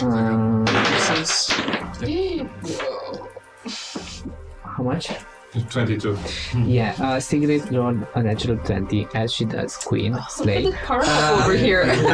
Leo, Literally great power fan, rolled a 7 total as you see him Holding hand. landing, the earth cracks, and Leo just up into the sky, crack! His back goes to the floor. He will receive 10 points of damage as you just hear, and he's prone on the ground. No, it's Leo who is frightened, and he's like, guys, we can do this. And we'll cast Mass Healing Word for everybody. Everybody that... Yes. Was this as an attack? No, this was legendary action. I believe it counts as an attack. Okay. Everybody receives 9 points of healing damage in case you needed it. He doesn't even bother raising himself from the ground. He's like, He just left the shape in the ground. he manages to shrug away the frightened effect. Turok, it is you, followed by Jen.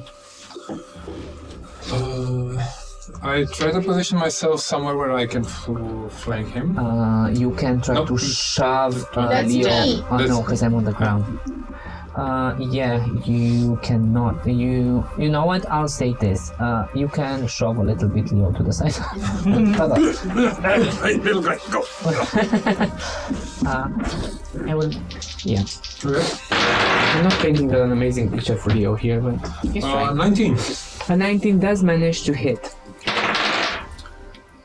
This will be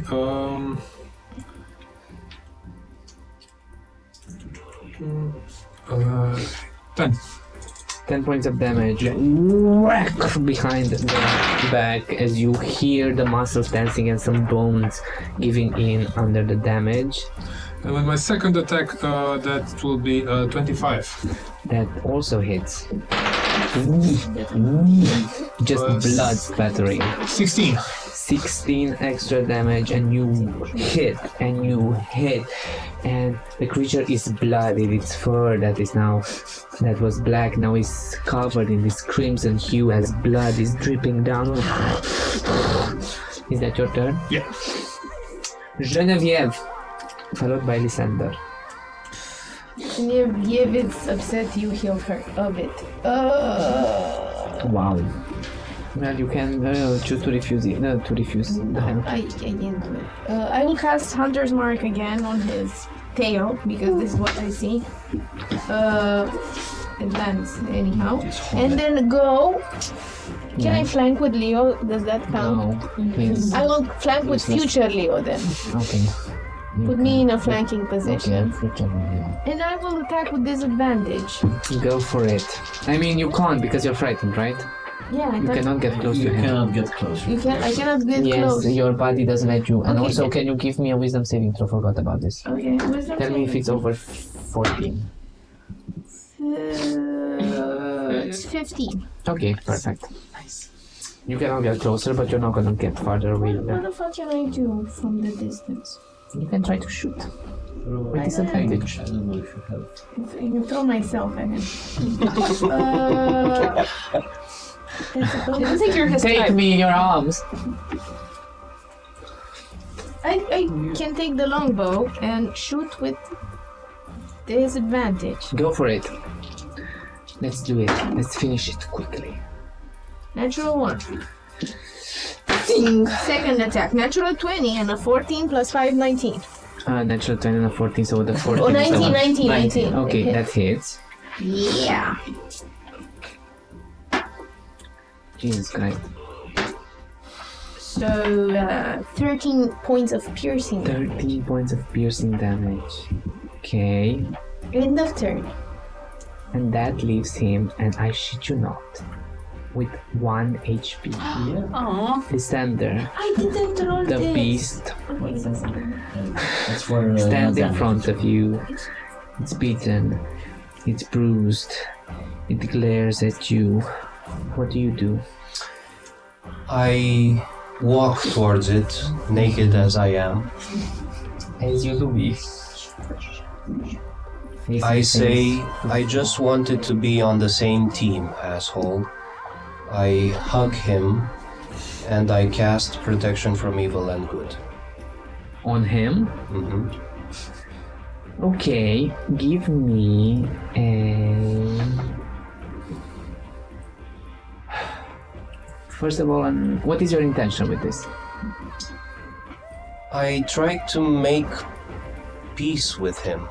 Okay, give me either an insight, nature, or religion. Whichever you choose. Insight is 0. Nature is 0, religion is 0. Insight is +1. Insight is +1, okay. And you have blessed, right? You are blessed, child. Yeah, but it's a check, it's not a Oh, that's true. saving throw. Thank you. That's a total of 5. With that, you cast protection of evil and good, and whatever you try to connect with, and whatever thread of connection you wanted to do with the being, it refuses to do so. It's either his way or no way. And you see all of you as pieces of this muscle just like similar to a golem that is made of mud, just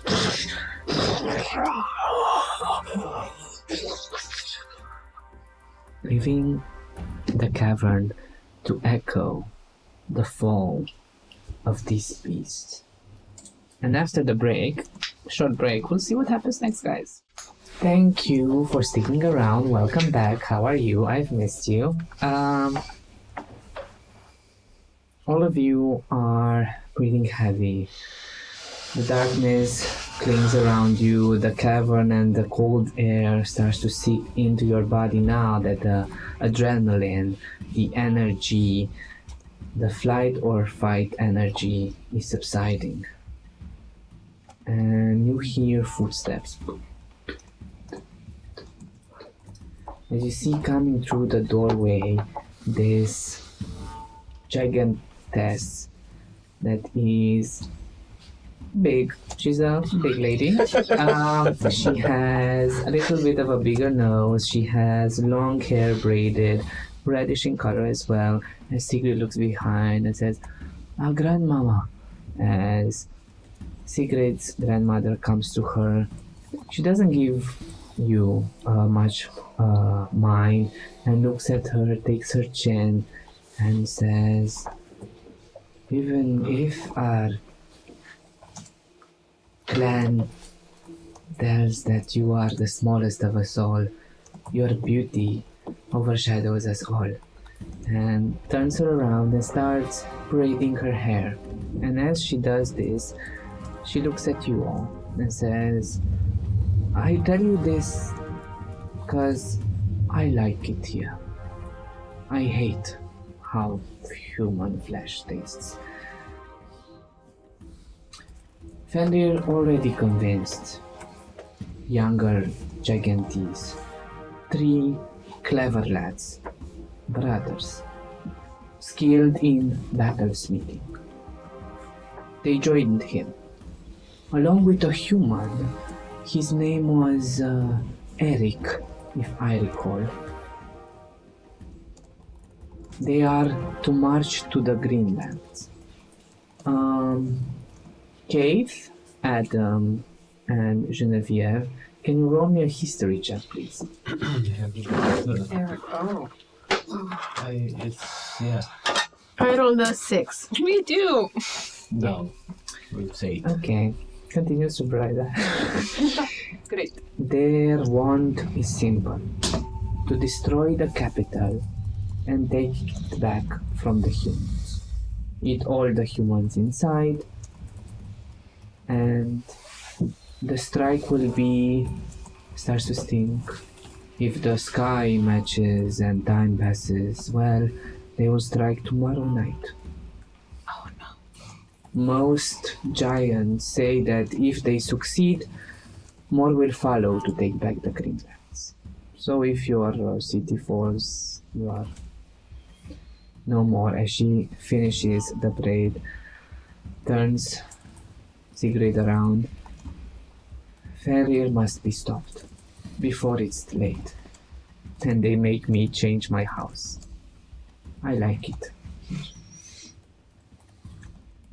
And looks at you to Rock and looks at Sigrid and says, wherever your paths may tread, know that you always have a home here. In our simple and quiet village.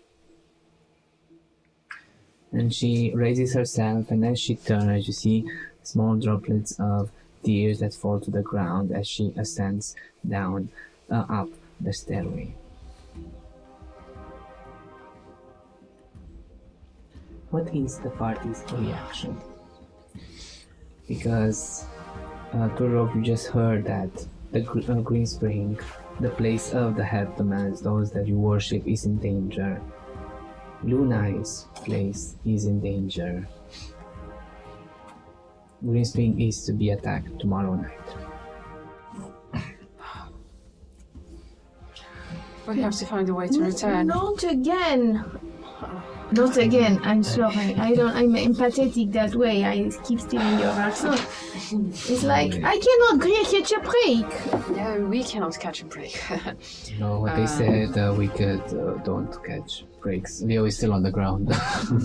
I'm picking him up and dusting him up. And kissing his cheek. You are too good for me. It's not like before this, we've spent almost 2 I try weeks to in, put on the Winter other Harbor. glove. You start putting on the other glove. But if anything, I'm sorry, was that a passive-aggressive comment of us spending the last 2 weeks in Winterheim? yes. Okay, so what did you do? Because- Weren't you up in the sky? Were you in Green Exactly. Spring? Why This did you doesn't. hang This with is not us? helpful. How are we going to get to Green Spring? That's my question. I do have. You do have. You can fly. have all How the do the answer. rest of us Oh, get look to at Green me. Spring? I know when to kill people and when not to kill everybody's family. Right. Drop. Give me perception checks, please, everybody. Something is drooling on us. Yeah. Just a big go with head. 9 with a natural one. I'm too upset. 13. 11. Perception. So it's a 9. I'm keeping my eyes closed as I am arguing with Leo. With Leo Hanov. Dirty 20. With 30, Adam, yeah. 20, with a 30, 20, and a 19, you see behind you where the light of the moon splits the area in two. When or how did it have time to happen? So there is this pool appearing and growing, and you see Keith and Leo, both of you, yes, Paul? Both of you feel a pull To the towards the pool. So, as I was saying, I Just believe shush. I might have a way. Leo, are you thinking what I'm thinking? It's the same thing that happened to me with Jen's grandmother. Remember when I just sprang out of the water? Oh no, you don't remember because you were unconscious. Jen, remember me? Useless as usual. I do. No, but we used the same way to get to Winterheim. Also, Luna, I sent you exactly in that moment, in that exact precise Exactly. place where So- we needed to be. Luna, is this a sign? Like, can we? Give me a religion check, please. You just see Kate just jumping in the pool.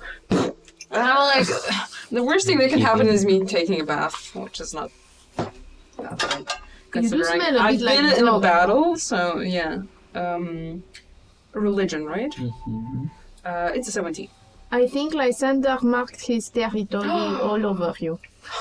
You see Lysander in the back finish his taking his very fashionable clothes on, coming towards the group. Is there a hot spring nearby? No, but there's a green spring nearby. With the 17, you feel Lunai's presence. But she cannot speak with you right now. But you look at the pool and you do see a reflection of a full moon in it. Let's try it. I'm gonna go first. And I just walk inside the pool. You see the pool of water that is surrounded by these familiar rooms that you've seen before at the temple. Its surface is smooth and still. And you swear for a fraction of a second that Lunai's reflection shimmers softly next to you. And you begin to cast your thoughts fixated. The moon's reflection in the pool ripples slightly as you see beads of water start to rise. You concentrate. The water starts to glow brighter and brighter with each second. Where do you think of?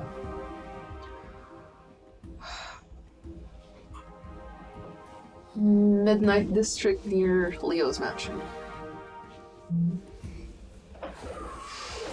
The water is beginning to go bright like a portal and it's opened up. The portal has been created. All it awaits is you. You see Kate's reflection as the pool starts to grow brightly. You see her silhouette, black silhouette now because of the brightness from the front, standing there in front of this portal of magic that she has created. Sigrid looks at you and says, "You came with me to my homeland. If you want to go and save your own, I will come with you." I will be delighted for you to join me. Yes. More boom boom. We will return here afterwards. Stronger, better. Faster.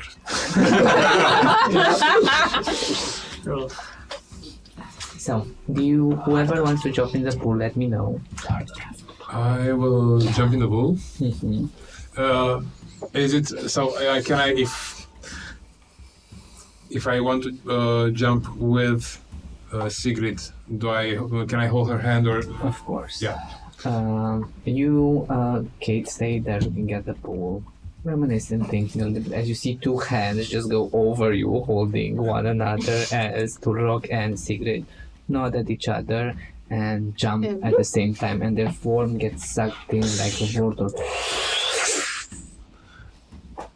Sigrid and Turok are dead. Who's next? I'm kidding. I'm just sitting there, just concentrating. Like, are we going to move or not? I'm sprinting towards the pool at this point. Yeah, and I just jump in. You go and you jump in. You feel your form that gets elongated, stretched, compressed, and gets caught inside this whirlwind of energy. Just Leo looks at you, Jen, and says, "May I?" Of course. And trips. I trip. No, I'm kidding. He goes with Jen, and as you pass Kate, Leo says, "I'm glad you are here with us, Kate." And he Stop flirting jumps with inside. other women. I am an old. Is there still another giant in the room? There was, I think. If you would have Sigrid's, liked to stop her, you could have stopped her, but she would have went up the stairs. Well, right before she would have left, I would say to her, "Tell to the rest of the people that Sirius, it's still watching over you, and he wants, like with the rest, with Eldred, Vastrid, and Skadi, to focus and love each other more, because that brings forth the purest of what's in us, the soul. And Sirius really cares about this place more than any other obscure identity out there. She looks at you with a gaze of wisdom, with a gaze that has seen time flowing, saw events. You see knowledge in her eyes and says, hearing this from a stranger, someone who follows Lumino, warms the heart. Thank you. Will try my best to speak his word. And I acknowledge, I give a nod, and then look towards the pool. Still a bit resentful, Luna and all that, but I'll still go through it. Your energy No, you can take the other path. coalesces I could. You could. You please Go stop ahead. killing our families. Just, you know. And Kate, in the cavern, which is dark, damp, which a few moments ago was filled with the energy of battle and movement, now so quiet, you feel a presence behind you. And as you look behind, you see Lunai. I'm really glad that you managed to help him. I'm glad I did so too. He's a good thief. I mean, sure, he's not bad. I guess I'll find out, won't I? You have my blessings. Oh, good joke. Thanks. I think I've had my fill of them. Okay. This is getting awkward. I'll go. Yeah, I think I should, after rushing everybody to just jump in, I think I should follow too. Yeah, plus I think it will disappear in 3, 2, 1. And you as well get caught in this mainstream of energy, of light, of magic. And you emerge. We will find out next time how they emerge, guys. Thank you so much for sticking with us till the end. If you liked us and you want to support our show, you can always buy only me a coffee. You can share this video. I'm going to share the coffee with everybody. Share this video with your friends so you have who to gossip with outside of YouTube. That will go a long way. You know, click the like, click the subscribe. There's a bell icon somewhere over there. And thank you very much again, Fantasy Forge, for the miniatures. Amazing. As always, you can share your questions and thoughts for the After the High show in our Discord forum. There's a link in the comments. To find out what happens next, if war is coming, on how many sides, tune in Sundays for VIM. The VIM premieres at 5 PM UTC on YouTube at Dicesylvania. Good day, good night, And don't let the vampires bite. Bye.